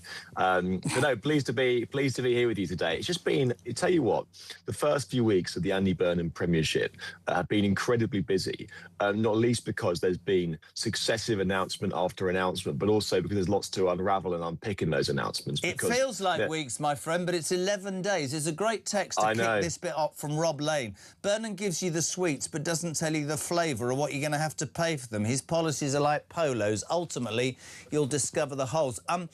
I guess, Jack, you'd be like us, and I've said it at the beginning of every show. I'm a patriot. I want my country to be out of the mire it's in, and I want him to succeed. But do we not absolutely have the... Is it not our job, not our right, to be questioning this guy as to how, because there's no scrutiny in Parliament, we are going to pay for all this stuff? Because it all sounds great, but ultimately this country is skint. So he's going to have to either juggle the books or raise taxes or borrow more money. And that is our responsibility to tell people, isn't it? Yeah, totally. I found it pretty extraordinary last week that we had 3 announcements on the trot. We had VAT off energy bills. We had £2 bus fare cap. And then we had business rates relief for pubs. And every single one, without fail, was engulfed in questions about how you're going to pay for it. And I think that there is a sense that Andy Burnham is winging it a little bit. Yeah. And he's sort of acting as if he is still the mayor of Manchester, where you can shoot from the hip and you can say things off the cuff and you can say, oh, these are the sort of things I'd like to do. When you're the Prime Minister and you have people hanging on your every word, not just journalists, by the way, which I know get a lot of flack for the scrutiny they give, especially by the government, but also just ordinary voters who are pretty worried about how their finances are going to be affected by a change of government. They want to know that everything is fully costed and copper bottomed. Now, some of the things Andy Burnham is announcing, pretty popular, you know. Let's be honest, you know, like trying to give pubs relief, fantastic. Trying to lower the cost of travel, fantastic. Crack on.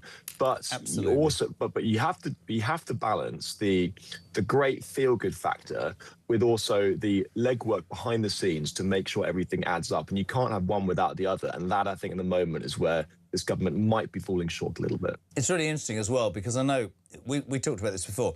This coup was extraordinary, really, patently extraordinary. Even from the building, Heron House in Manchester, the lease of which was signed 3 months ago, worked that out before even the Makerfield by-election had been called. But I know that his lot wanted, his side wanted Starmer to stay around for the summer, and I don't have much positive stuff to say about Starmer, but I didn't blame him at all for sticking up 2 fingers and wandering off into the sunset. So the people would say at the beginning, Burnham's arrived and they haven't had time, although they've obviously been planning this for a year. The upside of his position is, and I think this is appalling, he hasn't had to or won't have to stand in front of his MPs and opposition MPs in the House of Commons until the first week of September. So he's absolutely free to waft around the country offering this, that and the other. And I'm going to stick up for the British media, right? That is exactly why the British media, radio, print or whatever, has to ask the questions for the simple reason. And this sounds awful, Jack, and you'll help me out. We have to get ourselves out of the bubble of doing this for a job and the people that listen and the people that read. There will be millions who are not invested in politics, and I'm being straight here, who will go, oh, great, he said £2 off here and £2 off there.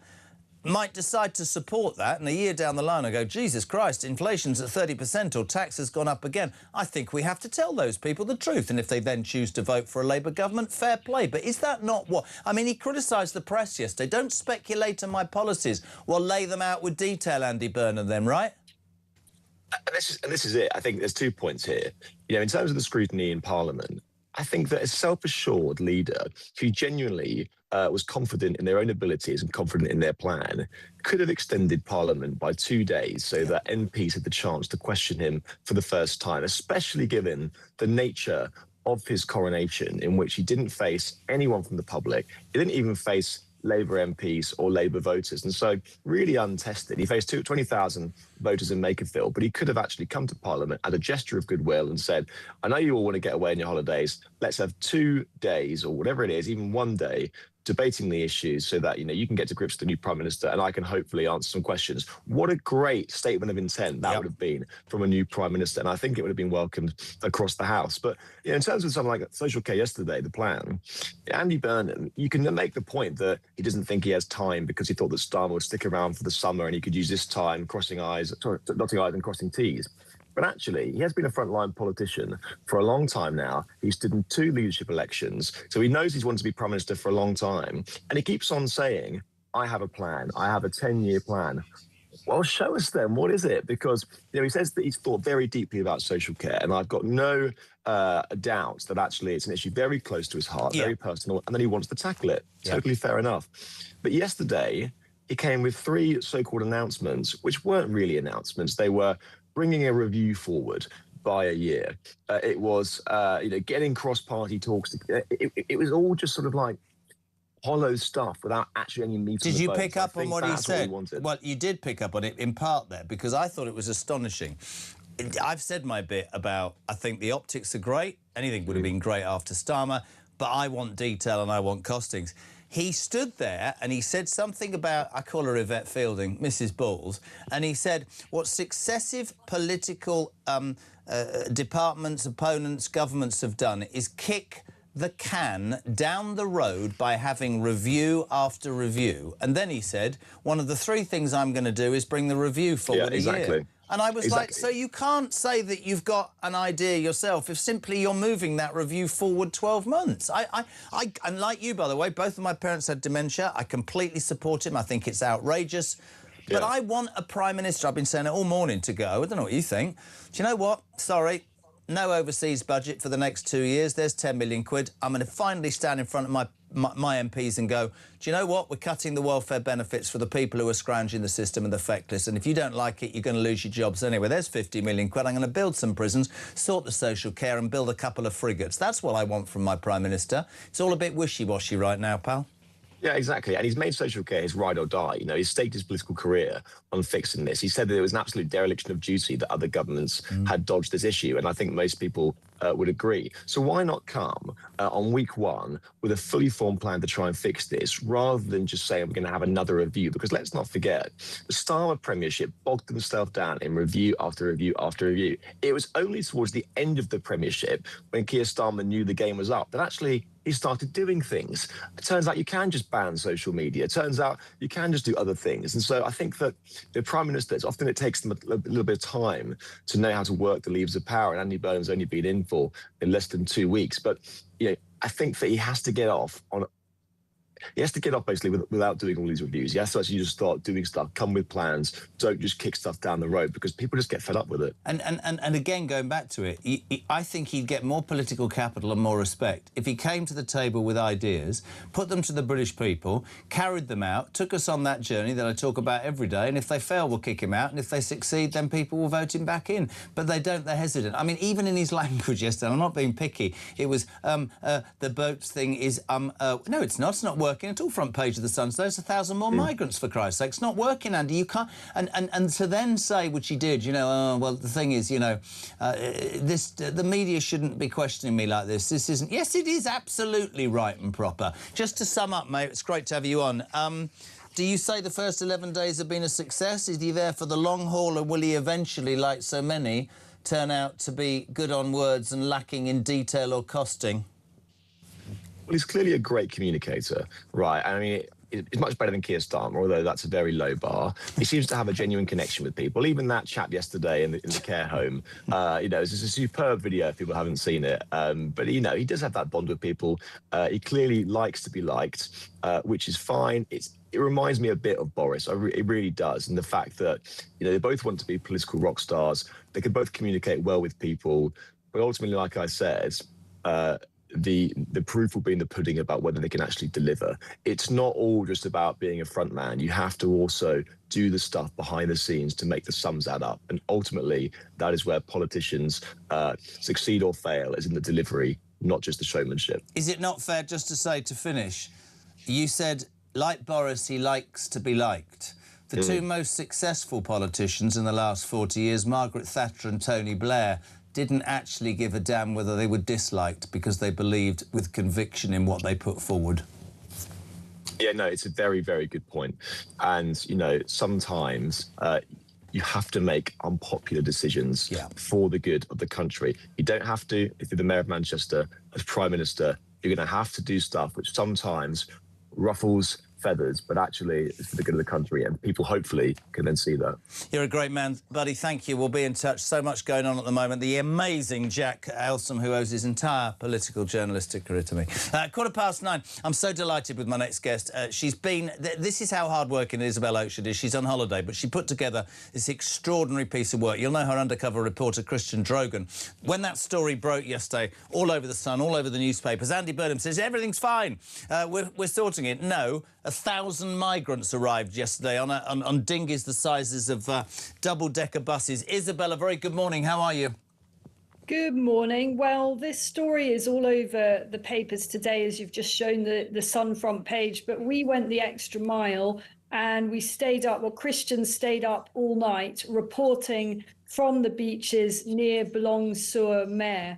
And what we've got is footage the likes of which I've not seen before. I've spent a lot of time looking at migrant dinghy launches. This is launches in the middle of the night and is next level aiding and abetting by the French authorities. What we see on those beaches is scenes of absolute chaos as basically hundreds of migrants try to board a dinghy. It's a huge dinghy. The dinghy gets into difficulties, basically gets stuck in the water. You might think that that would be the ideal opportunity for the French authorities to stop them going. But no, you see in the footage the migrants all arguing and shouting with each other as they try to work out how to get the boat going again. Overhead, we've got a helicopter now. This is next level. We've got a helicopter.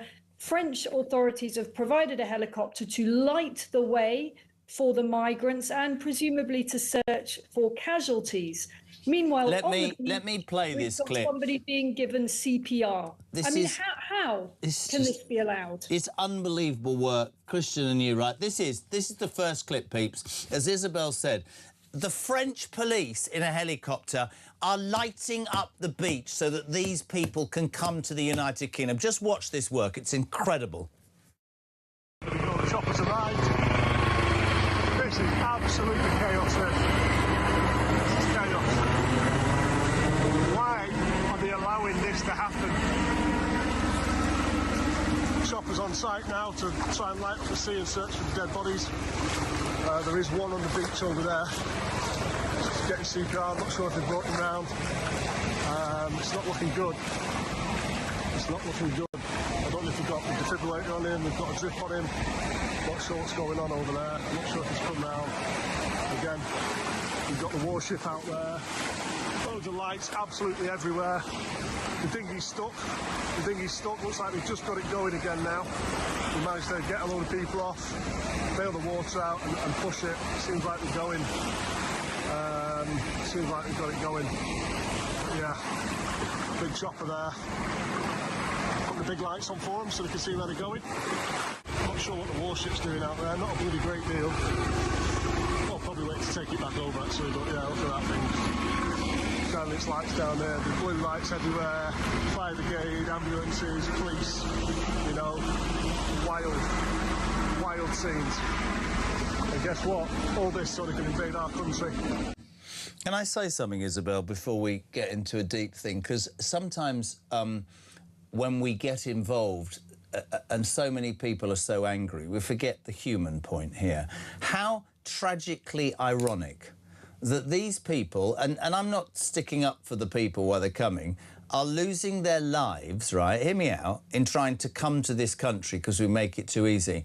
We saw earlier in the day just 2 gendarmes smoking cigarettes and allowing people, and yet the entire French force of emergency services, helicopters, warships and everybody is on the beach dealing with some poor person who's drowned. Where the hell are they when this problem needs to be resolved by stopping these people from crossing the channel? It's appalling, astonishing footage there.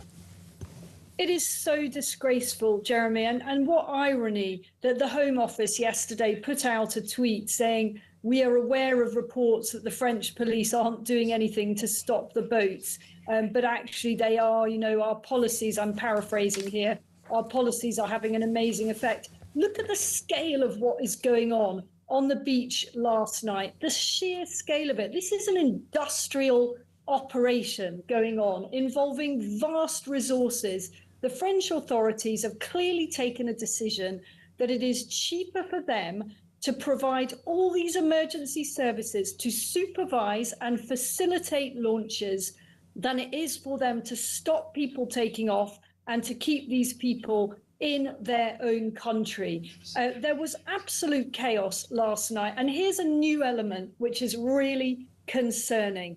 It's long been a hostile environment for journalists to operate in and around Calais and Dunkirk on these beaches, okay? So the gendarmes, whilst turning a total blind eye to the criminals invading our country, they repeatedly target journalists. But here's the new thing. We have now got on these French beaches aggressive far-left activists that are also trying to stop British journalists doing their work. Christian had a couple of encounters yesterday, and including last night, where he was forced to get the hell out pretty fast because there were aggressive far-left activists on the beach.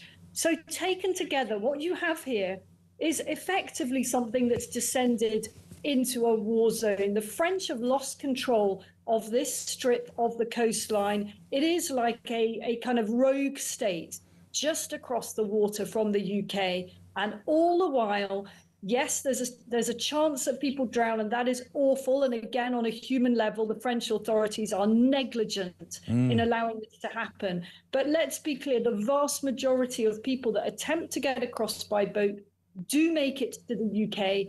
And in the first year that they're in the UK, each and every one of them will cost the UK taxpayer at least £40,000. That's just year one. I have to tell you, watching the footage now of Christian in the water with these migrants, just me being honest to you as a mate, I think sometimes when we do this job, you can be anaesthetised. There are headlines and calls and text. That's the most shocking thing I've ever seen in terms of this horror. You're right on so many levels. We're paying a country 500 million quid who are doing nothing but laughing at us. We're allowing people to come to our country, a massive and unnecessary and uncosted burden on Great Britain and the indigenous population who are being crushed beneath it. The French will turn up in their hundreds with every emergency services when one of these poor souls dies on the beach, but are nowhere else to be seen. And you're right, I've got the quote from the Home Office. This, you know, when people want to rightly give him a chance to blow smoke up the new Prime Minister's backside, let's just have this. Yesterday, the Home Office said, we are aware of posts circulating online that dare to claim the French law enforcement are failing to prevent small boat channel crossings. UK-French cooperation, says the Home Office yesterday, has already stopped over 46,000 attempted crossings since the election. And as much as I've taken my hat off to you and Christian Trogan, I'm taking my hat off to the Centre for Migration Control, because they fired back instantly and blew the Home Office completely to shreds. The Home Office claims it's removed or deported 70,000 people. Here are the facts. 35% left without officials even realising or knowing who they were. 26% were paid by the British government to leave. Just 25% were deportations, and 2 out of 3 were Europeans. This is not control, this is political spin. I could not agree more. I mean, look, this has just got to stop. I don't understand how the government, and I'm including the Tories in this, they are absolutely culpable. How do they not see this is a national emergency? Yep. It is a national security disaster. amongst all those unknown individuals, there will be an awful lot that come from very, very troubled backgrounds. Yes, they may be traumatized, anesthetized to extreme violence, many, many things that happen to your psychology if you come from a war zone. And that's if they're genuinely from a war zone. Others, we know this, are being pushed across by the Iranian state. On what level is this not a national security emergency? I would like to see, because yesterday we saw the Shadow Home Office Minister, Chris Philp, on the beaches. Good for him. Yeah. We know that Nigel Farage, for years, was the only politician showing any interest in documenting this. I would like to see a Home Office Minister take the trouble not to pose for photo opportunities with French politicians in boardrooms. Get onto those beaches at night. You try risking your life running the gauntlet of the gendarme, of the far left, of the migrants who throw stones, who throw bottles, who are very aggressive at any documenting of what's going on. I'd like to see our Home Office ministers do that, and maybe then they wouldn't look us in the eye and tell us that their policies are working. I couldn't agree with you more. We had Chris Philp on the show yesterday. There was that issue where a French warship had fired warning shots, and then he was, like Christian Drogan, up to his waist, wading out and saying to these people, there's footage there of Christian amongst the migrants. It's you know, it becomes almost impossible, Isabel, to find words. I mean, you know, there's the human level, there's the political level, there's the just everything. It is fundamentally wrong, and it's another example, and we've talked about this in the past, of seemingly politicians either, and I don't know, right? You'll probably have a different view. Do they have the balls? Do they have the will? Do they have the political capital? I'll tell you, somebody who's got political capital right now is Andy Burnham. I would put the bloody Navy in the Channel and do something about it, because I'm not sure, I genuinely mean this, I'm not sure whether politicians, a majority of politicians, have any clue at all as to the depth of real anger amongst the British people. And it won't just be seeing that incredible footage you've been put together. It will, of course, be because their lives are being impacted, and yet all we read about is the rights of migrants, the rights of people in other countries. I think you're right. I think it's not only a national disaster, I think it's a national disgrace, and I think it is the one thing that whatever party, if they don't sort it, God knows what happens. But that's anarchy on a beach, that is. Anarchy on a beach. It absolutely is. And listen, I listened to Andy Burnham's speech yesterday on social care, and I thought he gave a good speech on a really important issue. We can argue about how we deliver what he wants to do, but he has a really honourable mission there. And I am pleased to see a Prime Minister come in wanting to do something really big on a difficult issue. But it doesn't matter how many such speeches like that he gives, how many cross-party consultations he launches on social care. If our country is still being invaded on a daily basis by hundreds, perhaps as many as 1,000 yesterday, of undocumented, largely males who are going to be heavily dependent on the British taxpayer, the British taxpayer is not going to be able to afford Andy Burnham's dream social care solution. I could not agree more. And can I just salute you? Christian and you have done some great work. I think this is astonishing, this footage. We'll play it out. I'm actually going to play it again at the end of this interview with Isabel. I think it is so... it's so enlightening and so shudderingly scary.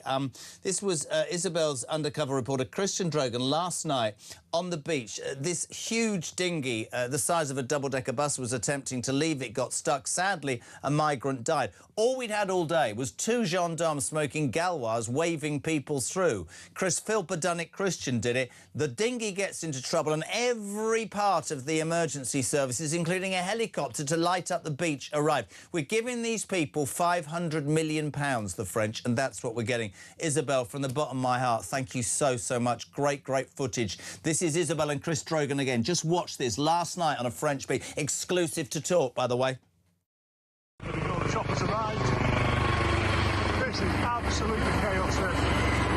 This is chaos. Why are they allowing this to happen? Choppers on site now to try and light up the sea and search for the dead bodies. There is one on the beach over there. Just getting CPR. I'm not sure if they've brought him round. It's not looking good. It's not looking good. I don't know if they've got the defibrillator on him, they've got a drip on him. Not sure what's going on over there. I'm not sure if he's come round. Again, we've got the warship out there. Loads of lights absolutely everywhere. The dinghy's stuck. The dinghy's stuck. Looks like they've just got it going again now. We managed to get a load of people off, bail the water out and push it. Seems like they're going. Seems like they've got it going.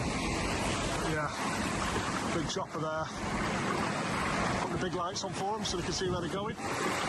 Not sure what the warship's doing out there. Not a bloody great deal. I'll probably wait to take it back over actually, but yeah, look at that thing. Shining its lights down there, the blue lights everywhere, fire brigade, ambulances, police, you know, wild scenes. And guess what? All this sort of can invade our country. Let's call this out for what it is, mate. The French and the English governments are culpable. All the deaths, the rapes, the violence, the crimes of these illegals coming over on boats. In our country, they're culpable in the deaths of these immigrants. This could be stopped in a day.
Jamil, who has made her career out of calling people out on literally anything with the faintest whiff of controversy, only to find herself in controversy time and time again, whether it's feuds with celebrities, social media rows, accusations. She even disowned her entire family, claiming that they are fat-phobic.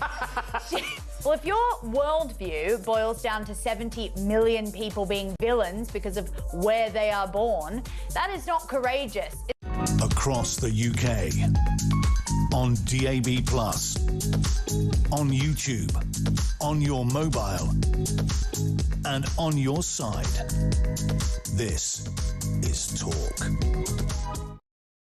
Welcome back. Some astonishing response from you about that amazing piece of work from Isabel Oakeshott and Christian Grogan. It'll be on the Talk, obviously, YouTube channel, and it will be everywhere. That will go. That is a snapshot of what is happening on French beaches. Steve from Ipswich, correct me if I'm wrong, but if the French are aiding enemy combatants from Iran, the IRGC, which is confirmed by our own security services, to come over in illegal boats and come to our country, isn't that an act of war? Merv here.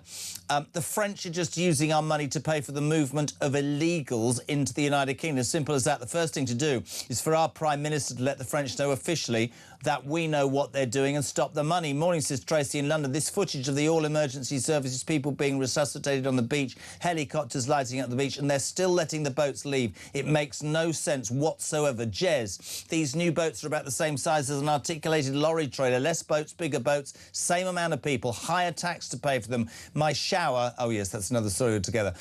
Politicians, judges and governments come and go. It is extraordinary that nobody will deal with this problem. 9:33. I want to go to the other news story that we've been talking about all morning. I don't know what your view on this is. Please let me know. Zack Polanski, the tit whisperer, the man who's the leader, of course, of Reform, the Green Party, nearly, I got that wrong. He, of course, liked a picture. It's a story that we know by now. A man posted a picture of him in a T-shirt. It had a guillotine, and it said, making plans for Nigel, patently about Nigel Farage. Many people, you guys, Reform, saying this inspires, you know, horrible thoughts, images, violence. Remember, it was only 3 weeks ago, that the amazing Anne Widdecombe was callously murdered in her own house. And quite rightly, I think people were saying this is wrong. I mean, we don't condone anything that Lucy Connolly said at all, but she was thrown in jail for 31 months. It was wrong what she said, but this is wrong. We woke up this morning to discover the Met Police have decided they won't be taking action because they didn't think it was important enough to do it. Let's say a very good morning quickly. Harry Miller, former police officer and founder of Fair Cop. What's your take on the Met Police this morning, Harry? Well, I think it's quite incredible, actually. Now, I'm an absolute free speech advocate, and I think there is definitely a place in this country for sarcasm, for very, very bad, crude jokes, and all the rest of it. And if both sides were allowed to wear T-shirts that said ridiculous things like "off with their heads," then I'd go, well, fair enough. But it's not. The fact of the matter is that police take a very harsh approach when it's the right doing it, and they suddenly find their laissez-faire attitude when it's the left doing it. So without a shadow of a doubt, this is two-tier policing, two-tier justice. We see it, you see it, your viewers and listeners see it. The only people who don't see it are the police. And the reason they don't see it is because it suits them to be myopic about this thing. They are on the side of the left. That is absolutely... Why does it suit them to turn a blind eye? When you say they're on the side of the left, are they controlled by the left? Is it their ideology? Peter Blexley always talks about it not being the man and the woman on the street. It's the people up in the places who want to be promoted, and so they take part in this ideological rubbish that says that, the victims are the ones who should be blamed and perpetrators of crime should be looked after, all the stuff that we find appalling. Somebody said this morning, right, this is really interesting, Starmer, after Southport, we had no police, no judges and no prison cells. Within 24 hours, he'd rounded up everybody, called them far right, trialled them on Sky Television and thrown them in jail whilst letting out other prisoners who presumably went out to commit other crimes. It's ludicrous, man, ludicrous. Yeah, it absolutely is. And we know that there is a massive left-wing woke bias within the police because we can predict how they will behave in any given situation. We know for a fact that if somebody on the right, somebody from Reform, had done a similar T-shirt but with Zack Polanski, we know it would have been taken much more seriously than the other way around. We can look at any of the rallies, any of the protests that go on up and down the country. We know and can predict with a high degree of accuracy that the police will take a soft touch approach to anything that is left-leaning, and they will suddenly find their sort of boots and their truncheons for anything that is right-leaning. This has gone on for years and years and years.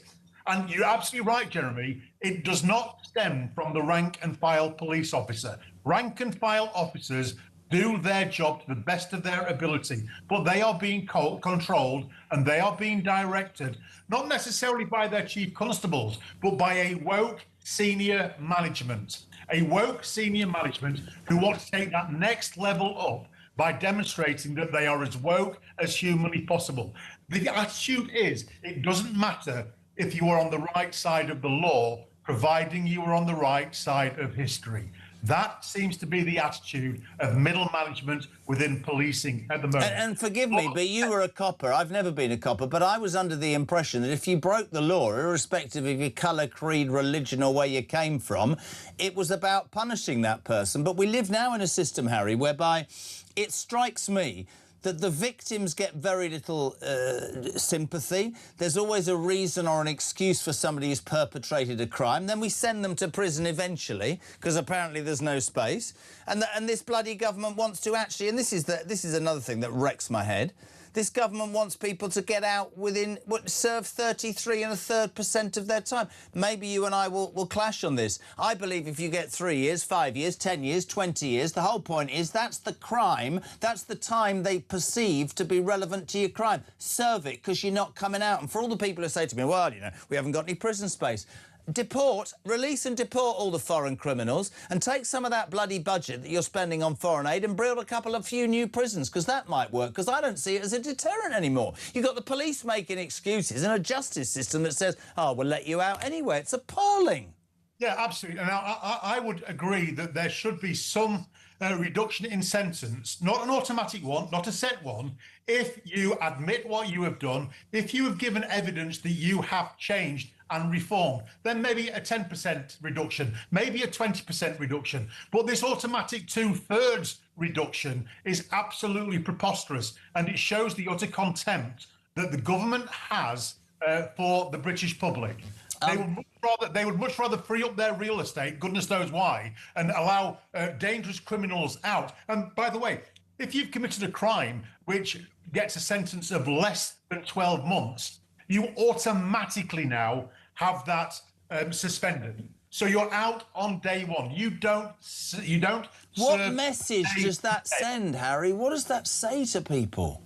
What that says to people is that you, as a victim, do not count. That low-level crime, the sort of crime that will get you a 12-month sentence, is really not important. It's something that you should just shrug your shoulders and say, well, you know, consider it another tax. Consider crime, low-level crime, just to be another tax. It's one of those things that you just have to put up with in this country because we have a massive benefits bill to pay, so we cannot be putting people in prison and feeding them and giving them education and taking up real estate. That's the reason why, and it shows utter contempt for the British public. Now, as you rightly point out, the Lucy Connolly case, if you happen to do something or say something that offends their left-wing sensitivities, then suddenly they find space. Suddenly there's room at the inn. I don't condone. I have to say, Stuart, I don't condone what Lucy Connolly said. No, what I'm after is parity between crimes, parity between, you know, how you treat people, and there is bloody none. You're absolutely right. There is a massive fissure, whatever you call it, between the right and the left, and you're absolutely spot on there. And she took it down as well, which is what Zack Polanski... I mean, I was not surprised. It just appalls me. But I would say this to anybody who gets riled by Zack Polanski. I think the bubble had burst before this. I think the polling had shown that they dropped down to 8%. I think those disaffected left-wingers who found some solace in a party that... Let's nail this, shall we, about the Green Party? We're going to legalise heroin, said the Green Party, and we want even more people to come in and we'll give them a house and a job. He's a nutter. They're just misfits. They're just misguided activist misfits, and I don't think they should be taken seriously. But what it does lead, and you're dead right, Harry, is we want consistency, don't we? Yeah, that's absolutely right. Well, Zack Polanski, he is a busted flush. He's basically a Jew-hating, drug-loving nutter, and we should just laugh at him. Well, we would laugh at him, but he is dangerous. He's basically the leader of a hate group. He whips up rhetoric against the right, but let's just not give him airtime. What worries me is when these people, these lunatics, find that they have a police force in their service. We had it with the LGBTQ movement for many, many years. We've pretty much put a stop to that. Then, following the George Floyd thing, the murder, we found that BLM had their police in their employ. Let's look at this for a figure. Since the George Floyd murder, the police have spent, get this, £630 million on enacting policies that are in favour of, racial purity, cracking down on racial crime, all that sort of stuff. 630 million quid. Now, I come from Lincolnshire. You could you could run the whole of Lincolnshire Police Force for 3.5 years on that 630 million pounds that is being spent. It is utterly ludicrous. And here is the rub. It gets even worse because presumably they're throwing these vast amounts of money at a problem in order to solve it. And what has happened since the George Floyd murder, since they've thrown 630 million quid at a problem? Racial crime has increased by 50%. Completely agree. Harry, listen, I've got to go, mate. You are one great guest. We so appreciate you sharing your thoughts this morning on the police and that Zack Polanski story. For a police officer and founder of Fair Cop, the brilliant Harry Miller. It's almost 9:45, and to end the show today, the musings of a legend. We'll ask her about showering. We'll ask her about droughts. We'll ask her about the royal family. Next, the legend that is Angela Levin on Talk Breakfast.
across the UK.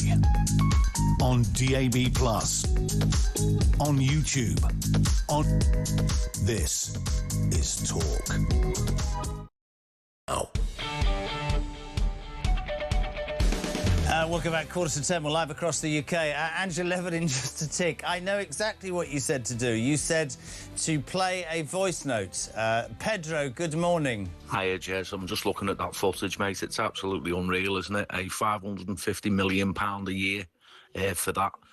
What I'd do, mate, is could they not use sort of like Interpol or something like that and have either our troops or our police stopping it and stop paying the frogs that money, mate, because they're just doing nothing, are they? Unless they want a little piece for TV where they go out and slash your boat. They're doing absolutely nothing, mate.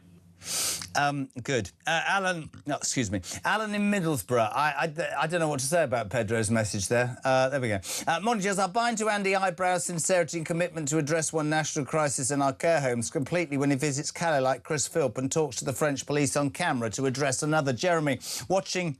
This has really got you going, that amazing footage from Isabel Oakeshott. Jeremy, just watching the migrants getting on the boats. Let's play devil's advocate. The French don't want these people staying in their country and are glad to see them leaving. That's why they will never stop the migrants leaving, no matter how much bloody money we give them, says Stan the man. Jeremy, why is everyone saying Burnham is a good communicator? All I hear is,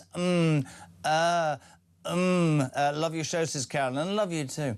Jez, it's one thing to talk about reducing the welfare bill and foreign aid, but what needs to be reduced urgently is the quangos. You need to highlight these more. According to the Taxpayers Alliance, there's 438 quangos, costing nearly 400 billion quid and employing 500,000 staff. They're unelected and most of them are bloody useless. Let's look into that. Louise from Norwich, why don't we see any Labour MPs go to the beach in France to see in person what's going on? Very good. Jez, I think this is Terry in Birmingham. Home Office say they've stopped 40,000 crossings, probably, but only for them to try again tomorrow or the day after. Where's the 400-plus dinghy car cases and outboard motors? Show some tangible evidence to no more gaslighting. We ain't bloody stupid, says Terry in Birmingham. Great, great, great, great, great! To have had your involvement today. Alex Phillips will be here. She'll be in before 10 because I owe her a tenner. We'll explain more when she comes to grab the money. Ian Collins from 1, Kevin O'Sullivan from 4. But right now, I've spent my entire morning waiting and looking forward to my final guest. We say a very good morning to royal biographer, a wonderful lady, Angela Levin. How are you? I'm fine, thank you. How are you? Goodness me, you've had your hair done, Ange. What's going on? But it suddenly has gone curly. It was always straight. It's gone curly. And it was so curly when I woke up this morning. It's the heat, Angela. It's less Beatles and more Bonnie. It's less Beatles today, isn't it, to be honest? It's cooking my hair. Honestly, I always thought it was quite Beatless. It's brilliant. Now, I know you... Can we just, before we get into Harry, have you read that there... I mean, I was shocked to read this morning. We're being told there's a drought on. Did you know that? No. Yeah, listen, we're so stupid in this country, we need newspapers to say, take a shorter shower to save water in the drought, public are urged. Because it hasn't rained, there's a drought. So we've been asking people all morning about showering, but I suspect you're a classy lady. You like to bathe in asp's milk or something, don't you? No, a quick shower, maybe about a minute. I'm out. I don't have any patience for it. Oh, I don't want to get off on the wrong footing, but a lot of people have been answering this question this morning. Are you front, back, or do you swirl round in circles? Do you stand like that? Do you stand like that? Coming over me, yeah. No, I just do it with the holder. I don't like the coming down. But you never thought you'd get this on Talk. Angela Levin, royal biographer. Now, your favourite subject, Prince Harry, the little pain in the backside. Among celebrities, he brought that case, of course, against the Daily Mail and lost spectacularly a couple of weeks ago. They face an £18 million legal bill after their court defeat. Where's he going to get the money from, Angela?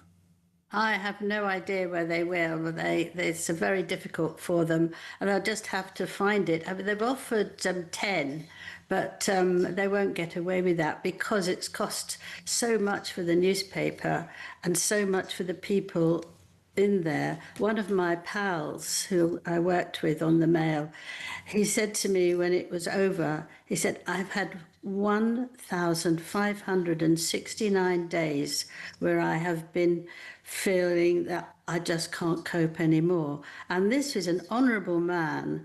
And I think there others of them have had awful results of it as well.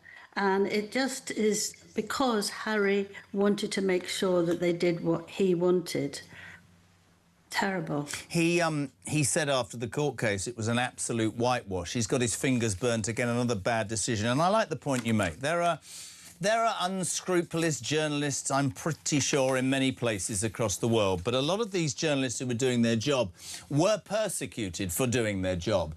And Harry always strikes me as one of those people who feels that because of his position and the privilege that's supposed to come with it, that he can almost use that to get away with things. And it, to me, is just another example, Andrew, of the truth coming and biting him on the backside. I bet the Montecito madam's not happy about the bill. I mean, they're skint anyway, aren't they?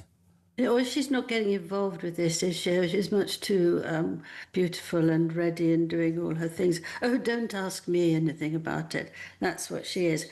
But I think Baroness Lawrence was behaved very badly. She was the one who lost tragically a son. But I spent a lot of time with her. I wrote lots of interviews about her, and I gave her my best. I was cuddling her, looking after her while she was crying. And actually, I felt that she would be grateful. And I was on an award thing with her, sitting next to them round the table. And she said, I can't bear this, that you're going to win this. She said, because you're not black. Really? Yep. So that was Baroness Lawrence. And Harry persuaded her to attack the Mail. She didn't. She had a wonderful... Is he... I don't mean to be rude. This is what you said. They did what he wanted. Well, everybody jumped, but suddenly the reality is different. I must say it before we bring it to a close, because I love you so much. She's surpassed herself again, hasn't she, old Meghan? Did you see the... is it Australia's MasterChef? Have you seen this? The woman... How do you say the following four-lettered word, Angela? H-E-R-B. H-E-R-B. Her. Well done. Well done, Angela Levin. Many, many, many congratulations on passing your English language live on Talk. This is the Montecito madam. She doesn't know whether you should say herb or herb. Have a watch, peeps. I just like using really pure natural herbs and spices. You know, again, if you can pull fresh herbs like... Do you say herbs or herbs here? We say herbs. You do? Keep saying herbs. She's very elegant. She's so unauthentic, isn't she, Angela? Yes, phony. As phony as can be. And she's very, very spiteful and nasty. And I think it's very difficult for Harry to please her because she never really gets pleased with him. She never has enough money. She never has enough... Are you telling me that Prince Harry never pleases Meghan Markle? Well, he doesn't when it's sort of verbs and herbs.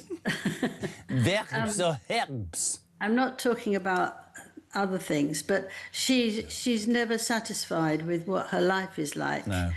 And anybody who's actually had a wedding that cost £33 million and she had anything she wanted and she still said, oh, it was just for the people, you know, I wanted to do it just with Harry. You know, that sort of attitude to me means that nothing can please her. It worries me from his point of view. Worry is probably the wrong word, but so down is he in people's estimation, so skint is he because they seem to have abused the opportunities they were given. And I've said this before and people hate it. I see this only ending one way, and that's him leaving her and coming back to the United Kingdom without his kids. I'm sorry, but that's how I see it, 1,000,000%. I can see that, but now she's got a thing of how wonderful she is. When Harry arrived in the middle of the talk she was giving about herbs, it was, oh, look, oh, my lovely Harry's here. So she's setting another place of where she's going to keep hold of him. I think she'd be the sort of woman that would be... She must be annoyed about the money and just annoyed intentionally the whole time. We love you. Thank you for the insight into showering. We want the hair back like the Beatles. We love you, Angela Levin, and we thank you enormously for coming on the show. I love this woman. Thank you, Angela. 5 to 10 on Talk Break.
Prime Minister in 4 years. Blimey. And, well, look, we want him to succeed. But will this one be any different? Andy Burnham, the new head honcho. 1 minute he was Mayor of Greater Manchester. What, a month and a bit ago, he wasn't even an MP. The next, he's holding keys to number 10. You know what? I'm trying so hard not to. Across the UK. On DAB+. On YouTube. On your mobile. And on your side. This is Talk. You see, the thing is, it's been quite serious, but let's cut that music and let's pay homage to a BBC show that today has been axed in the presence of the wonderful Alex Phillips. Play the music. Super match time. Blankety Blank's been axed. So I have a tenner. We had a bet yesterday that a certain man who I absolutely knew, was trying to pursue you, was going to end up seeing you last night. And you said to me, no, it's not going to happen. It didn't happen. No, I didn't see it. Did you at any time last night take blank home for a quick blank? Oh, my God, no. I told you I was not going to be seeing anybody because my parents were over for dinner. And that is true. My parents came over for dinner. Fill in the blank. Did you? What does blank do for a living? What are you on about? There is no blank. So there's no... Oh, hold on, no. My fictional boyfriend. Yes. I did see him last night. Did we you? got a private jet to Paris. We had a moonlight stroll down the River Seine. And then this morning, we flew from the 7-star hotel at the Arc de Triomphe, and he landed on top of the building in a helicopter, and that's how I got to work. Brilliant. On a serious note, this fictional boyfriend who's real, he didn't... There's the £10. There's the £10. I know, I didn't see There's anyone, the £10. He didn't... My mum will call in the show and verify my account. Right. Why did you send me a video last night in your underwear of you sort of covered in... Well, you did, didn't you? Do you want me to play it? Because I mean... I was not. I was sending you a video for... I was wearing pyjamas. What's coming up on your show today? Oh, for God's sake, not this. This is not a topic that makes the newspapers. I gave you a tenner. I said Well, I you would. haven't given me a tenner. I'm having that. Oh, yeah, they are. Thank you. Yeah. Yeah. You have to do half an hour on the show for that. 10 seconds.